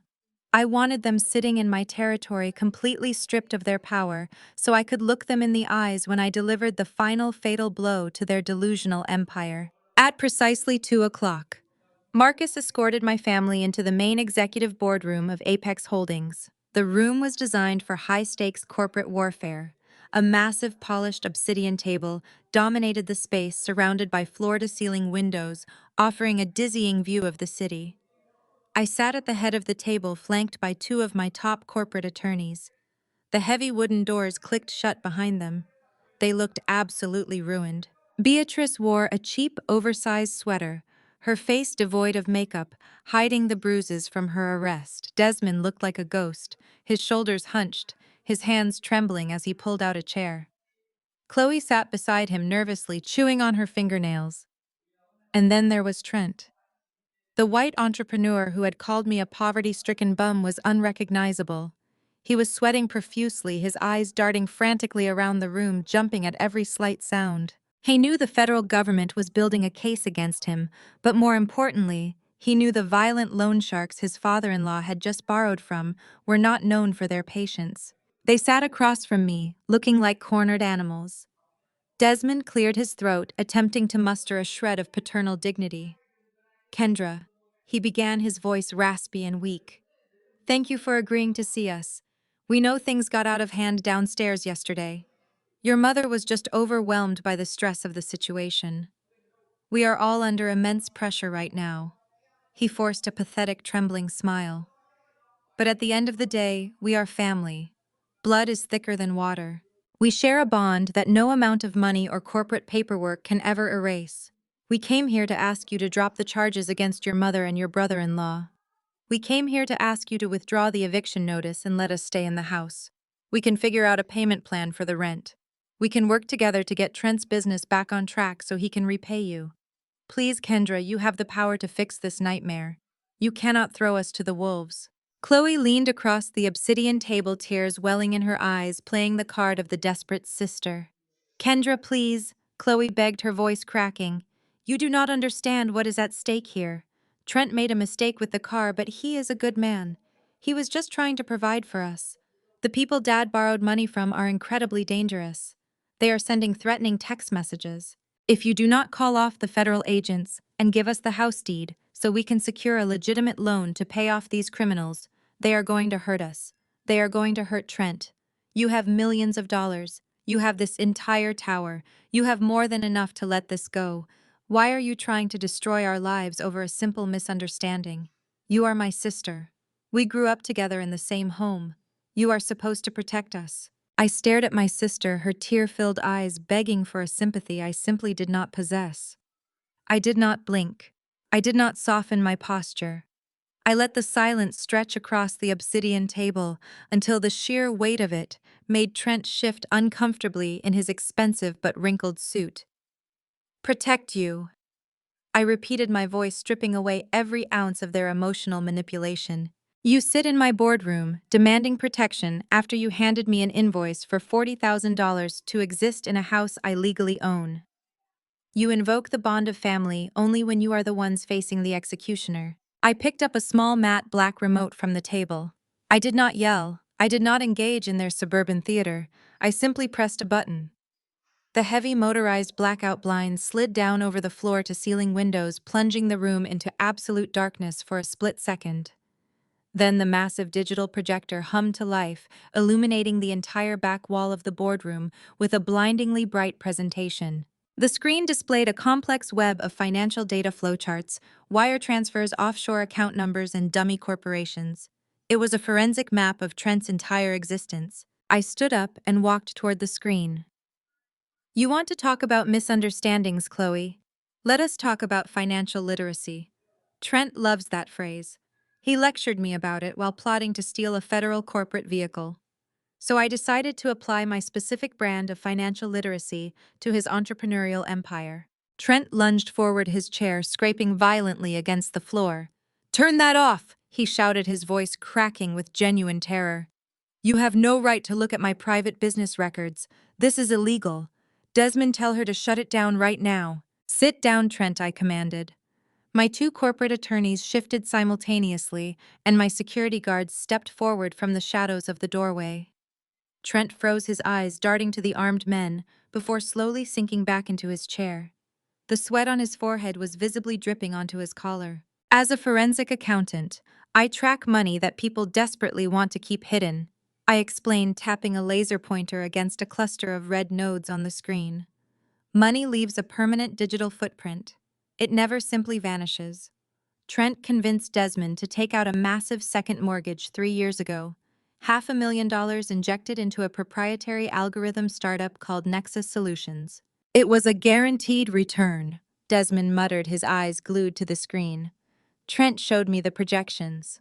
The market crashed. It was bad timing. The market did not crash, Desmond. Nexus Solutions never existed. I clicked the remote. The screen zoomed in on the corporate filings. It was a shell company registered in Delaware. A hollow entity with no employees, no intellectual property, and no product.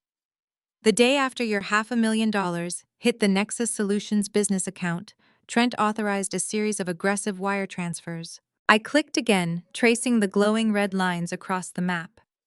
He moved the funds through 3 different decentralized cryptocurrency exchanges to wash the origin point.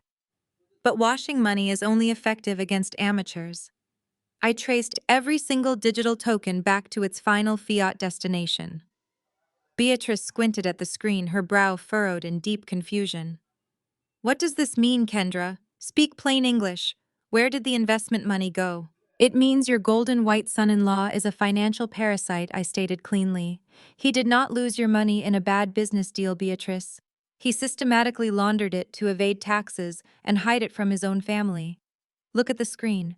$50,000 routed to illegal offshore sportsbooks. $80,000 lost on high-stakes online poker within the first 4 months. No, Chloe whispered, shaking her head in fierce denial. Trent does not gamble like that. He is an investor. He takes calculated risks. I have the casino ledger receipts right here, Chloe. I pulled them directly from his shadow accounts. I clicked the remote, showing a rapid-fire sequence of devastating bank statements.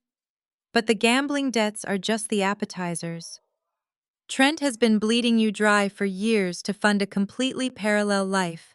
He lectured me on contributing to the family ecosystem while he was systematically draining yours to the marrow. Do not listen to her, Trent pleaded, his voice a pathetic whine. She is fabricating these documents to ruin me. She hates me because I am successful. She is manipulating the data. I do not need to manipulate anything, Trent. The raw banking data tells a story so horrifying that the federal investigators barely had to do any actual detective work. I walked back to the head of the obsidian table and leaned over it, staring directly into my father's terrified eyes. You came into my building begging me to save you from loan sharks. You mortgaged your future and sold your soul to violent criminals to bail out a man you thought was your ticket to the elite class. You worshipped the ground he walked on simply because he wore a nice suit and threw around startup jargon. Now I want you to look very closely at the right side of this projection. I want you to see exactly whose names are attached to the remaining $370,000 of your stolen equity. I paused, letting the unbearable anticipation suffocate them. They were staring at the screen, completely transfixed by the undeniable visual proof of their impending doom. Desmond was gripping the edge of the table so tightly his knuckles were turning purple. Beatrice was holding her breath, her eyes wide and terrified. Chloe was shaking, looking back and forth between her husband and the projected financial records. Trent looked like he was about to vomit right there on my expensive conference table. The trap had closed entirely. I clicked the remote one final time. A series of high-definition loan applications materialized on the screen, overlapping each other in a cascading wall of undeniable fraud. I watched my father's eyes track the documents. Desmond, I said, my voice dropping to a dangerous whisper. You thought you lost your house because of a bad investment. But that was only the beginning of your financial execution. Look at the names on those loan originations. Look at the social security numbers attached to the dotted lines. Desmond leaned so far forward, his chest pressed against the polished obsidian table. He squinted at the massive projection. That is my name, he croaked, his voice barely registering above a whisper. That is my social security number. But I never signed for these lines of credit. No, you did not, I confirmed. Neither did Chloe. I tapped the laser pointer on a second batch of documents showing the digital IP addresses logged during the application process. But someone living in your guest house had unrestricted access to your mail, your filing cabinets, and your digital passwords. Trent stole your identities. He bypassed the standard credit checks by leveraging your pristine suburban credit histories. He secretly took out $500,000 in fraudulent personal and business loans under your names. You do not just owe loan sharks Desmond. You owe $500,000 to federal banking institutions. Chloe stood up so fast, her heavy wooden chair tipped backward and crashed onto the carpeted floor. You stole my identity, Chloe shrieked, turning toward her husband with wide, manic eyes. You took out loans in my name. Trent held his hands up in a pathetic gesture of surrender, retreating until his back hit the glass wall. Baby, I was going to pay it back, he stammered, his face glistening with cold sweat. I just needed a bridge loan to get the algorithm running. I was protecting you from the stress of the business. Stop lying, Trent, I commanded, cutting through his pathetic defense with absolute authority. I clicked the remote again, shifting the display from banking documents to a series of high-resolution photographs and real estate deeds. You never spent a single dime on an algorithm. You spent it on her. The screen illuminated with glossy photos of a blonde woman dripping in designer jewelry, posing on the balconies of luxury resorts in Miami and Cabo. Chloe gasped, covering her mouth as she recognized the background of the photos. That is the same week you said you were in Silicon Valley pitching to venture capitalists. Chloe whispered, her voice trembling with absolute devastation. Meet Alyssa, I said, introducing the woman on the screen to my horrified family. She is a bottle service waitress who has been living in a luxury penthouse paid for entirely by the loans Trent extracted from your stolen identities. Every time you wore your cheap knockoff bags, Chloe, your husband was buying authentic Cartier for his mistress, using your ruined credit score. He financed his entire romantic double life by bleeding your future dry. But Trent was not just funding his romantic escapades. I continued, ignoring the horrifying guttural sobs now echoing from my sister. He also happens to be a very devoted son. Just not to you, Beatrice. I brought up the final property deed on the projector, highlighting the purchasing details. 300 miles away in a gated community in Florida, Trent's biological mother is currently enjoying her early retirement. She lives in a beautiful 4-bedroom estate purchased entirely in cash. The cash that was siphoned directly from the second mortgage you took out on your home, Desmond. He let you face foreclosure so his mother could live like a queen while you begged for scraps and handed me a fraudulent invoice for rent. The illusion of the perfect white son-in-law shattered into a million jagged pieces across my boardroom. The man they had worshipped, the man who had mocked my plain clothes and lectured me about financial literacy, was a parasitic monster who had consumed their lives from the inside out. He had weaponized their racial biases and their desperate need for social validation against them. You bastard, Chloe screamed. The sound tore through her throat with raw, animalistic fury. She lunged across the space separating them. Trent barely had time to raise his arms before Chloe delivered a vicious, open-handed slap directly across his face. The sharp crack of skin striking skin echoed like a gunshot through the silent boardroom.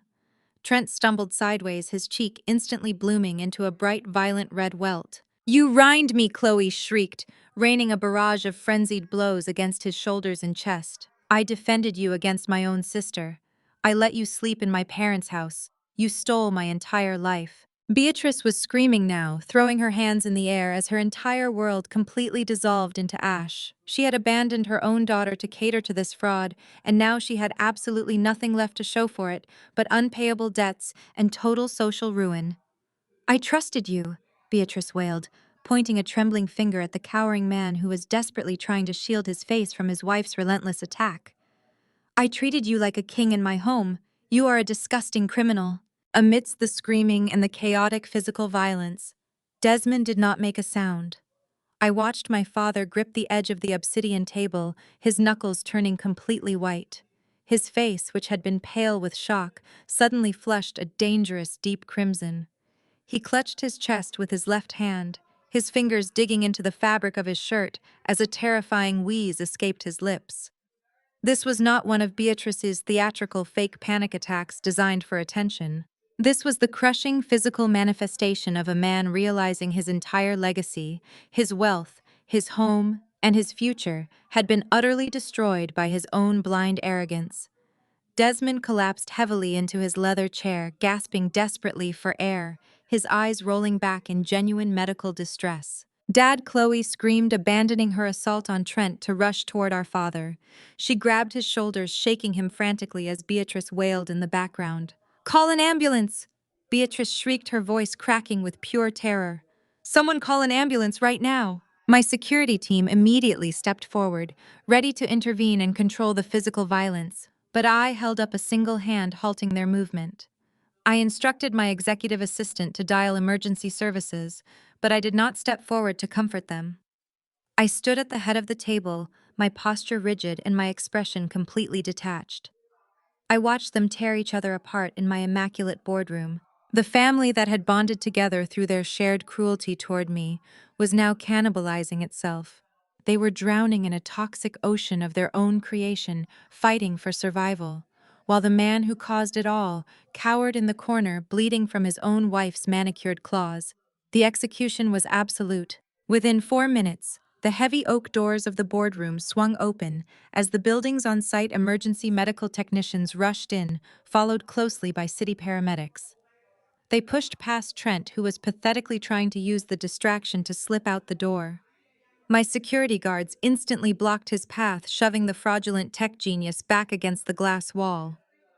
The paramedics swarmed Desmond, checking his vitals and hooking him up to a portable electrocardiogram machine. His breathing was shallow and erratic, but he was conscious. Beatrice immediately transitioned from a shrieking, aggressive attacker into a frail, weeping victim.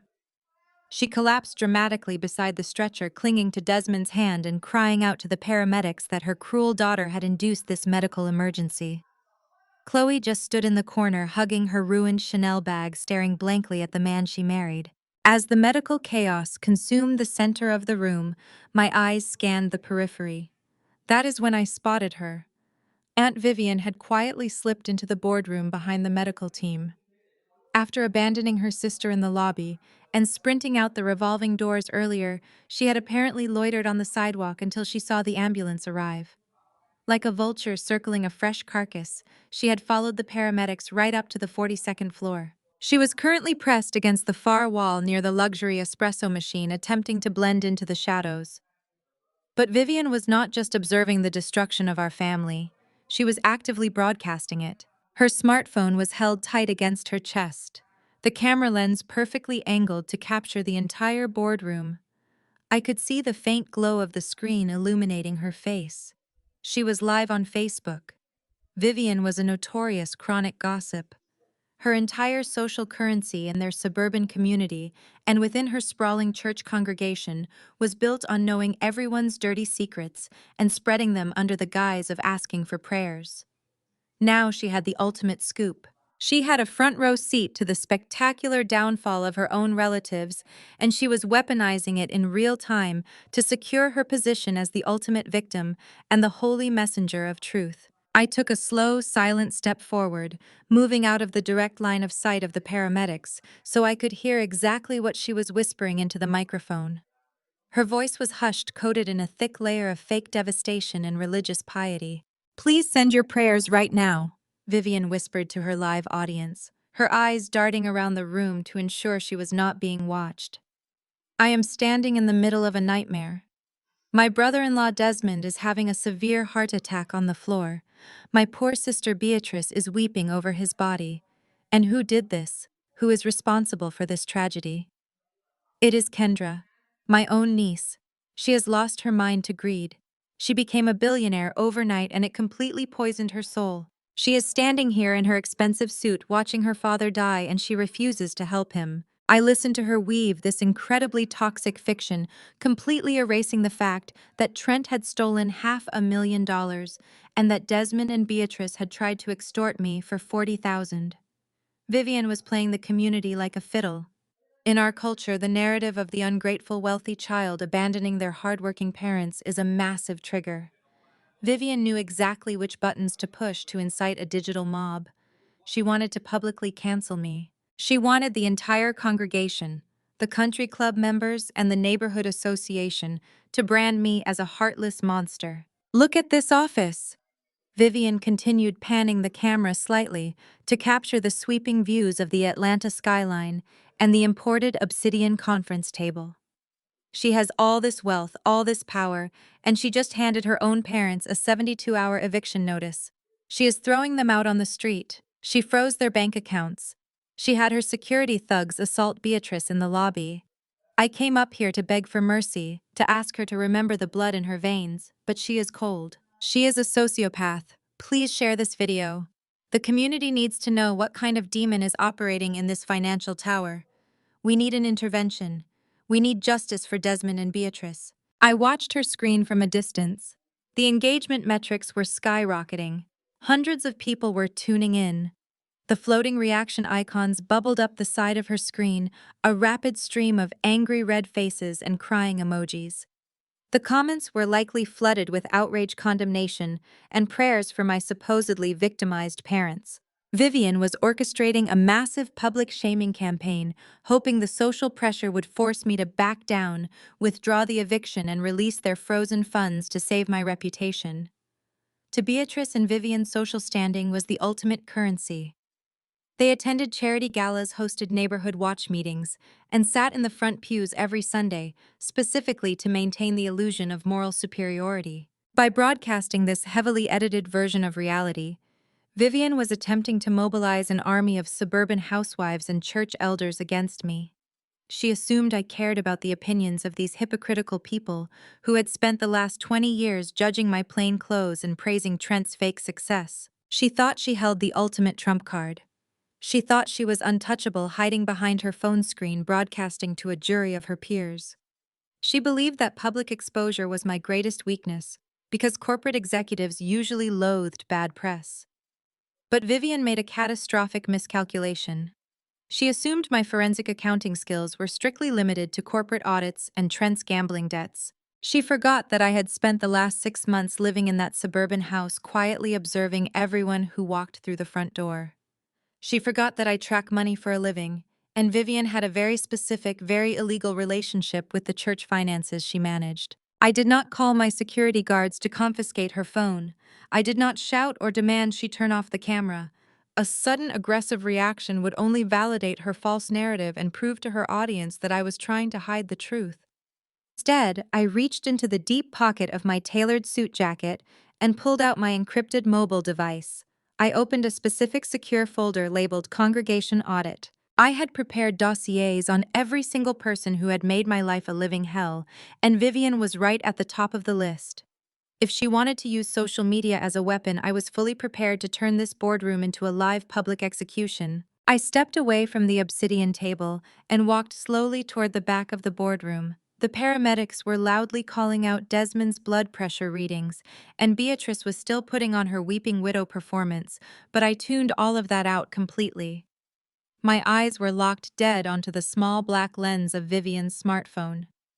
As I approached, Vivian straightened her posture, adjusting her expression into a mask of righteous sorrow. She shifted the angle of the phone slightly, ensuring she captured both my approach and the medical emergency unfolding behind me. She genuinely thought I was walking over to surrender. She expected me to beg for the camera, to plead with her audience, and to try to salvage my reputation by offering a massive financial settlement on a silver platter. I stopped exactly 2 feet away from her. The bright screen of her phone reflected in my eyes. I could see the live chat scrolling furiously across the bottom of her broadcast. Hundreds of people from her suburban church and neighborhood association were tuning in, typing out angry condemnations of my character. I did not flinch. I did not blink. I looked right through the digital lens and spoke directly to the community that had judged me my entire life. "Good afternoon, everyone," I said, my voice steady, carrying a chilling authority that instantly silenced Vivian's dramatic whispering. "I know Aunt Vivian has been telling you a very compelling story about a greedy, heartless daughter trying to destroy her parents. I know she is asking for your prayers and your outrage. But since we are broadcasting live to the entire congregation of the Grace Fellowship Church and the Oak Ridge Country Club, I think it is only fair that we operate with absolute transparency. Transparency is, after all, what the Lord demands of his faithful servants." Vivian's eyes widened in sheer panic. She opened her mouth to speak to spin the narrative back in her favor, but the words died in her throat. She tried to pull the phone away to point the camera down at the floor, but I reached out and clamped my hand firmly over her wrist, holding the device perfectly steady. "Let the camera run." "Vivian," I commanded, my grip like a vice. "You wanted a public audience. You invited them into my boardroom. It would be incredibly rude to hang up on them now, especially when I have some very important financial updates regarding your community outreach programs." I raised my encrypted mobile device with my free hand and opened the dossier I had prepared. I swiped past the summary and went straight to the raw banking data. "You see," I continued, staring dead into the camera lens, "my Aunt Vivian is not just a concerned family member. She is the lead treasurer for the Grace Fellowship Charity Fund. She manages the donations, the tithes, and the community grants. It is a position of immense trust, a trust that requires immaculate bookkeeping." I tapped the screen of my device, bringing up the highlighted tax returns. "So, Aunt Vivian, I have a very simple question for you and for the hundreds of church members currently watching this broadcast. Should we read the tax returns for your church's charity fund together right now?" Vivian's face drained of all color. Her skin turned a sickly pale gray, and her entire body began to tremble. The phone shook in my grip. "No," she gasped, a pathetic, breathless sound escaping her lips. "Kendra, please do not do this. I am your family." I ignored her pleas entirely, speaking directly to her digital congregation. "Last year, the church raised exactly $85,000 for the community youth center renovation," I stated, reading the numbers cleanly and sharply from my screen. But the youth center never saw a single dime of that money. Instead, the funds were routed through a secondary shell account Vivian set up under her maiden name. And where did that money go? It went straight to the Grand Royale Casino downtown. I swiped to the next page of the dossier, reading the exact dates and amounts for the camera. On October 14th, Vivian withdrew $12,000 in cash at the casino ATM. On November 2nd, she transferred another $20,000 directly to the casino cashier cage to cover her losses at the high-stakes blackjack tables. By December, the entire $80,000 had vanished into slot machines and table games. She stole the youth center renovation fund to feed a massive unchecked gambling addiction. The chat on Vivian's livestream completely exploded. The scrolling text blurred into a frantic waterfall of pure outrage. The prayer emojis vanished instantly, replaced by demands for answers, accusations of theft, and church elders typing in all capital letters, asking for immediate explanations. The digital mob Vivian had tried to weaponize against me had just turned its crosshairs directly onto her. Her entire social standing, her religious superiority, and her freedom were disintegrating live on the internet. Vivian shrieked in absolute terror. She violently yanked her arm, trying to break my grip. "Turn it off," she screamed, her voice cracking in pure hysteria. "Turn the camera off right now. You are lying. You forged those documents." I released her wrist, stepping back to avoid her frantic flailing. "I do not forge documents, Vivian," I said coldly. "I audit them. The raw banking ledgers have already been forwarded to the local police department and the church board of directors. Enjoy your next sermon." Vivian scrambled violently to shut off the stream, her hands shaking so badly she could not properly grip the device. The smartphone slipped from her sweaty fingers and crashed hard onto the boardroom floor. The screen spiderwebbed with cracks, but the camera kept broadcasting, pointing up at the ceiling. Vivian dropped to her knees, sobbing uncontrollably, as she desperately jabbed at the broken glass, trying to kill the feed. The stream finally cut to black, plunging her digital audience into darkness. She stayed on the floor, weeping into her hands, a shattered ruin of a woman who had just destroyed her own life on a public stage. At that exact moment, the heavy oak doors of the boardroom swung open. My executive assistant stepped into the room, completely ignoring the paramedics hovering over Desmond and the sobbing mess of Vivian on the floor. She held a sleek digital tablet against her chest, her posture perfect and professional. "Boss," my assistant announced, her clear voice cutting effortlessly through the chaos of the room. "The 72 hours are up. The sheriff is at their property." I turned away from Vivian and looked at my assistant. "And the perimeter?" I asked. "The eviction team is actively removing all remaining personal property from the house and placing it on the curb. My assistant confirmed reading the real-time dispatch update from her tablet. The locks are being changed as we speak. The operation is complete. You have full possession of the asset. I nodded slowly, feeling a profound, absolute sense of closure wash over my entire being. The execution was flawless. The empire of lies my family had built to oppress me was completely leveled. I looked back at the collection of broken people in my boardroom. Their house was gone. Their credit was gone. Their freedom was hanging by a thread. The ultimate reckoning had arrived, and I had not even broken a sweat.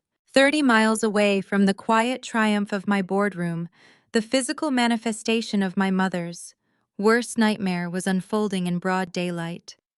The scene in the affluent gated community of Oak Ridge Estates was a picture of absolute suburban chaos. Heavy commercial moving trucks idled loudly in the street, blocking the perfectly manicured driveways. 3 county sheriff cruisers sat parked at aggressive angles on the pristine front lawn, their blue and red lights flashing rhythmically and bouncing off the colonial brick facade of the house I legally owned. Deputies and contracted eviction crews moved with brutal mechanical efficiency. They hauled out the physical evidence of my family's fake wealth and dumped it unceremoniously onto the public curb. The heavy mahogany dining table where they had proudly handed me a $40,000 invoice was carried out in pieces and dropped onto the concrete. Boxes of cheap knockoff designer handbags belonging to Chloe were tossed into garbage bags. My mother's prized porcelain collections and faux antique vases were boxed up and shoved onto the grass. The illusion of their generational wealth was stripped bare for the entire world to see. The neighbors Beatrice had spent 3 decades trying to impress were out in full force. The same women who attended her lavish dinner parties and listened to her brag about her successful white son-in-law were now standing at the end of their driveways, holding up their smartphones. They were recording every single humiliating second of the eviction. The neighborhood association president, a woman, Beatrice viewed as her ultimate rival, was openly laughing while streaming the spectacle to her own social media followers. The whispers carried across the manicured lawns. They talked about the unpaid bills, the secret foreclosure, and the explosive live stream Vivian had just broadcast from my office. Beatrice's carefully constructed kingdom of suburban royalty was reduced to a pile of cheap furniture sitting on the sidewalk like garbage waiting for collection. While the physical house was being emptied, Trent was making his final desperate play for survival during the sheer medical chaos in my boardroom when the paramedics were loading Desmond onto the stretcher and the police were hauling Beatrice away. Trent had found his narrow window of opportunity. With my security team momentarily distracted by the medical emergency and the screaming match between Chloe and Vivian, the fraudulent tech genius had slipped out the side door of the executive suite. He bolted down the emergency stairwell, bypassing the main lobby entirely. Trent was running on pure adrenaline and sheer panic. He knew the federal agents were building a massive wire fraud case against him, and he knew the violent loan sharks Desmond had borrowed from were already hunting for their money. He hailed a cab outside my financial tower and ordered the driver to speed directly to Hartsfield-Jackson International Airport. He had a go-bag stashed in a transit locker and a newly purchased one-way first-class ticket to a country with incredibly lax extradition laws. He was going to abandon Chloe, leave Desmond to die of a heart attack, and flee the country with whatever hidden crypto assets he still possessed. During the frantic cab ride, Trent glued his eyes to his phone screen, watching the social media fallout explode in real time. He saw Vivian's aborted live stream spreading like wildfire across local news networks. He saw his own face plastered across digital forums, analyzing his fake startups and fraudulent loans. He was officially a hunted man, but his arrogance convinced him he could still outrun the consequences. Trent rushed through the sliding glass doors of the international terminal, sweating profusely through his ruined designer suit. He darted past the slow-moving crowds of tourists and families, cutting a frantic path directly toward the priority security checkpoint. He pulled his passport from his jacket pocket, his hands shaking so violently he nearly dropped the small blue booklet. He thought he had outsmarted me. I believed his white-collar privilege and his smooth-talking entrepreneurial persona would grant him one final miraculous escape. He approached the federal agent stationed at the podium, flashing his signature arrogant smile, hoping to charm his way past the final hurdle. The agent took the passport and scanned it into the federal database. Trent tapped his foot impatiently, glancing over his shoulder to check for any pursuing officers. He expected the machine to chime with a green approval, allowing him to walk freely toward his gate and disappear forever. Instead, the terminal computer emitted a sharp, harsh red error tone. The agent did not hand the passport back. He stepped back from the podium and discreetly pressed a silent alarm button under the desk. Trent's arrogant smile vanished, instantly replaced by a look of sheer, unadulterated terror. What Trent did not know was that the moment he forged my signature on that corporate vehicle title, I had automatically triggered a severe federal flight risk protocol on his identity. As a senior forensic accountant dealing with high-level corporate espionage, I had direct lines to federal task forces. I had permanently flagged his passport the second he was released on bail. He was placed on the highest tier of the federal no-fly list. He could not even board a domestic crop duster, let alone an international commercial flight. Before Trent could even demand his passport back or turn around to run, the heavy tactical presence of the airport security apparatus descended upon him. 6 heavily armed federal agents materialized from the surrounding crowd, moving with terrifying speed and precision. They did not read him his rights politely. They did not treat him like a respected businessman making a simple mistake. They treated him exactly like the dangerous flight risk and federal criminal he was. 2 agents grabbed him by the shoulders, spinning him around and violently slamming him face first onto the cold, hard tiles of the airport terminal. Trent screamed in shock and pain as his face smacked against the floor. His expensive suit jacket tore at the seams. Handcuffs were aggressively secured tightly around his wrists, pinning his arms behind his back. The international terminal was packed with thousands of travelers who all stopped dead in their tracks to watch the spectacle. Hundreds of phones were instantly whipped out, recording the wealthy, arrogant tech founder weeping on the floor of the airport. He sobbed uncontrollably, begging the agents to let him call his lawyer, screaming that he was a victim of a corporate setup. The agents ignored his pathetic whining, hauling him up by his arms and frog-marching him through the dense crowd of onlookers. His total public downfall was absolute and permanently etched into the digital archives of the internet. The man who had mocked my clothing and called me a drag on the family was now taking the ultimate walk of shame broadcast to the entire world. Back in Oak Ridge Estates, the brutal reality of the eviction was reaching its agonizing conclusion. I watched the live feed from my security team's body cameras as my private driver Marcus navigated my armored black Rolls-Royce through the winding suburban streets. We approached the neighborhood I had once been forced to call home. The scene outside the property was a masterpiece of absolute destruction. The contracted moving crews had finished their job with ruthless efficiency. The perfectly manicured green lawn was now a dumping ground for the remnants of my parents' fabricated lives. Cheap cardboard boxes had split open upon impact, spilling old tax documents, unpaid bills, and family photo albums onto the damp grass. Black plastic garbage bags stuffed with the designer clothes and expensive shoes they had bought using my frozen credit cards sat piled high against the concrete curb. The neighbors were still gathered at the end of their driveways, whispering and pointing their smartphones. These were the exact same people Beatrice had spent decades trying to impress, the same country club socialites she had desperately courted to prove her undeniable superiority. Now they were watching her sit on a cracked wooden dining chair in the middle of the sidewalk, weeping uncontrollably into her hands. Desmond was standing next to her, looking completely vacant. He had been released from the hospital just an hour ago, after the emergency room doctors determined his chest pains were a severe panic attack induced by sheer financial terror rather than a cardiac event. The hospital staff had unceremoniously discharged him into a taxi that dropped him right back into this nightmare. He looked down at the scattered garbage bags, his shoulders slumped, his spirit entirely broken. Chloe was nowhere to be seen, likely hiding in a cheap motel or wandering the streets trying to process the horrifying fact that her perfect white husband was now a federal inmate. Marcus turned the steering wheel and the massive gleaming Rolls-Royce glided smoothly down the street.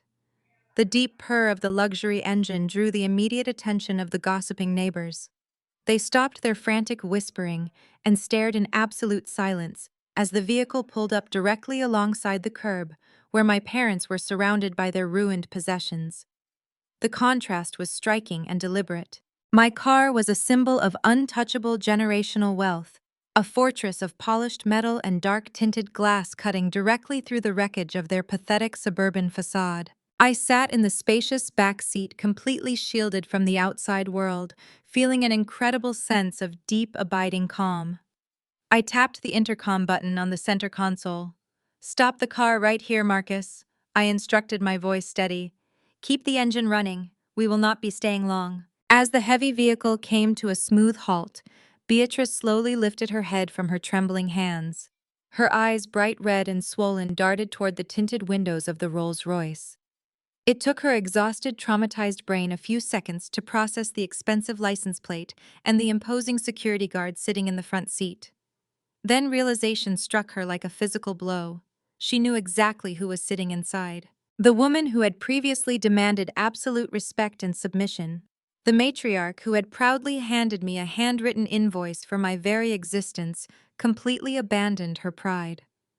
Beatrice threw herself off the wooden chair and practically crawled across the rough concrete sidewalk toward the rear passenger door. Desmond jolted awake from his catatonic state and scrambled after her, his scuffed dress shoes scraping harshly against the pavement. They threw themselves against the side of my car. Beatrice slapped her palms flat against the dark glass, her face contorted in absolute desperation. "Kendra," she wailed, her muffled voice penetrating the thick, soundproof doors. "Kendra, please open the door. Please talk to me. We are so sorry. We did not know." I reached out and pressed the silver button on my armrest.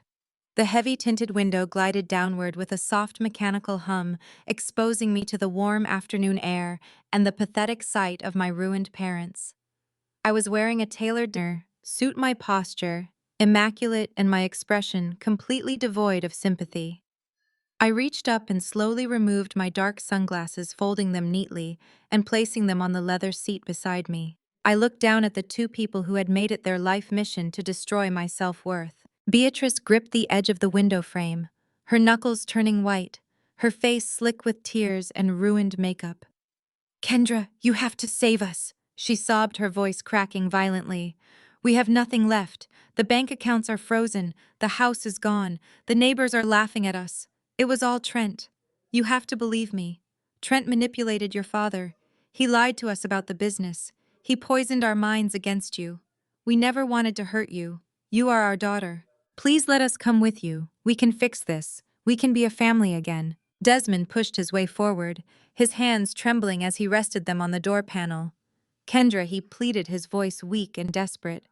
"Give us one last chance. I will work. I will do whatever you want.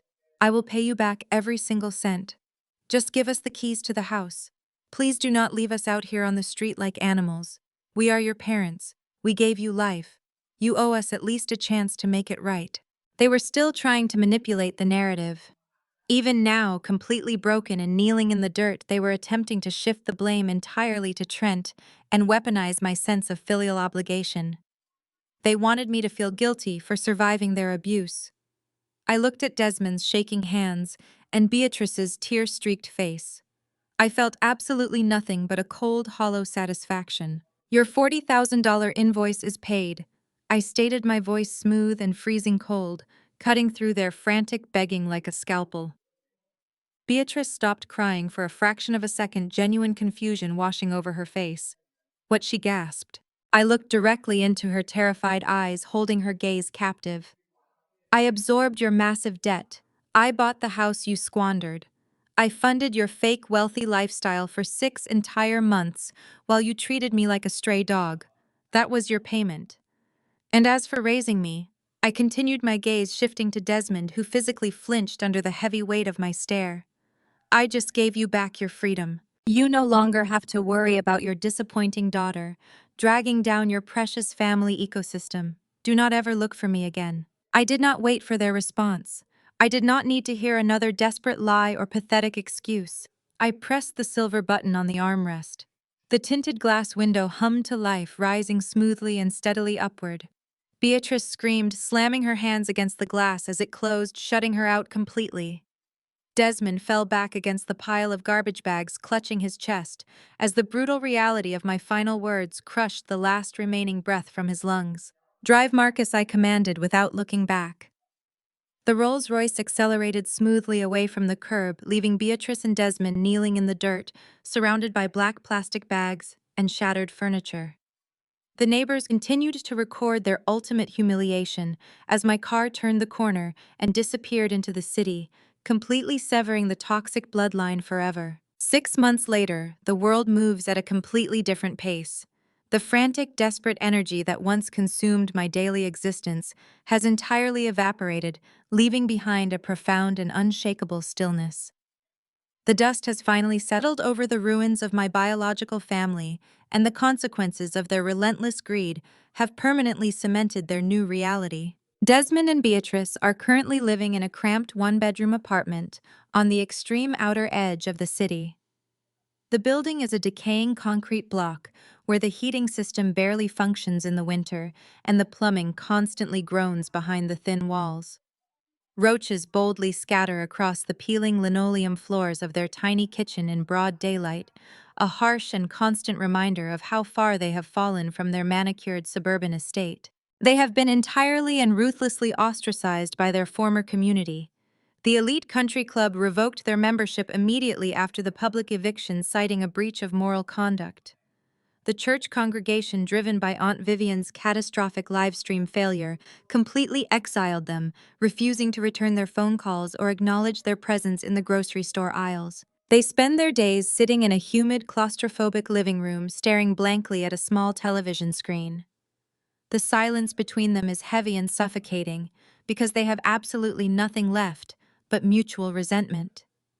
Desmond works part-time at a local hardware store, stocking shelves for minimum wage, just to keep the lights on, while Beatrice is forced to use public transportation to buy discount groceries using coupons. The luxury facade they worshipped more than their own daughter is dead and buried forever. The criminal justice system was not kind to Trent.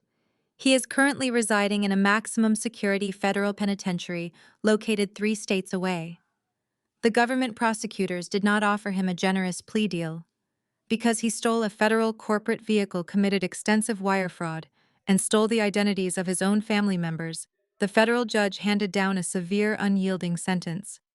He has 10 long years behind bars to practice his fake entrepreneurial pitches on his cellmates. There are no venture capitalists in the prison yard, and there is no father-in-law to bail him out. Chloe filed for divorce the exact moment the handcuffs clicked onto Trent's wrists, but shedding her white savior husband did not save her from the catastrophic financial wreckage he left in his wake. Because Trent used her social security number to secure $500,000 in fraudulent loans, she is legally and permanently drowning in massive unpayable debt. The golden child who used to flaunt designer bags, mock my plain clothes, and demand luxury vacations now wears a cheap, scratchy polyester uniform. She works 40 hours a week as a cashier at a local discount grocery store, standing on her feet all day, scanning barcodes and bagging produce just to make the minimum interest payments on loans she never actually benefited from. Every day she has to smile at customers who treat her with the exact same condescending disrespect she used to hurl at service workers. Her entire future was stolen by the man she chose to elevate above her own sister. I stand looking out the floor-to-ceiling windows of my penthouse, watching the sun set over the Atlanta skyline. The vibrant streaks of orange and purple cast a brilliant golden glow across the glass towers of the financial district. The air in my home is quiet, filtered, and deeply peaceful. But I am not alone. I turn around to look at the massive living space behind me. The room is filled with genuine laughter and authentic warmth. My executive assistant is pouring expensive wine at the marble kitchen island. Marcus, my head of security, is joking comfortably with my lead corporate attorneys on the leather sofas.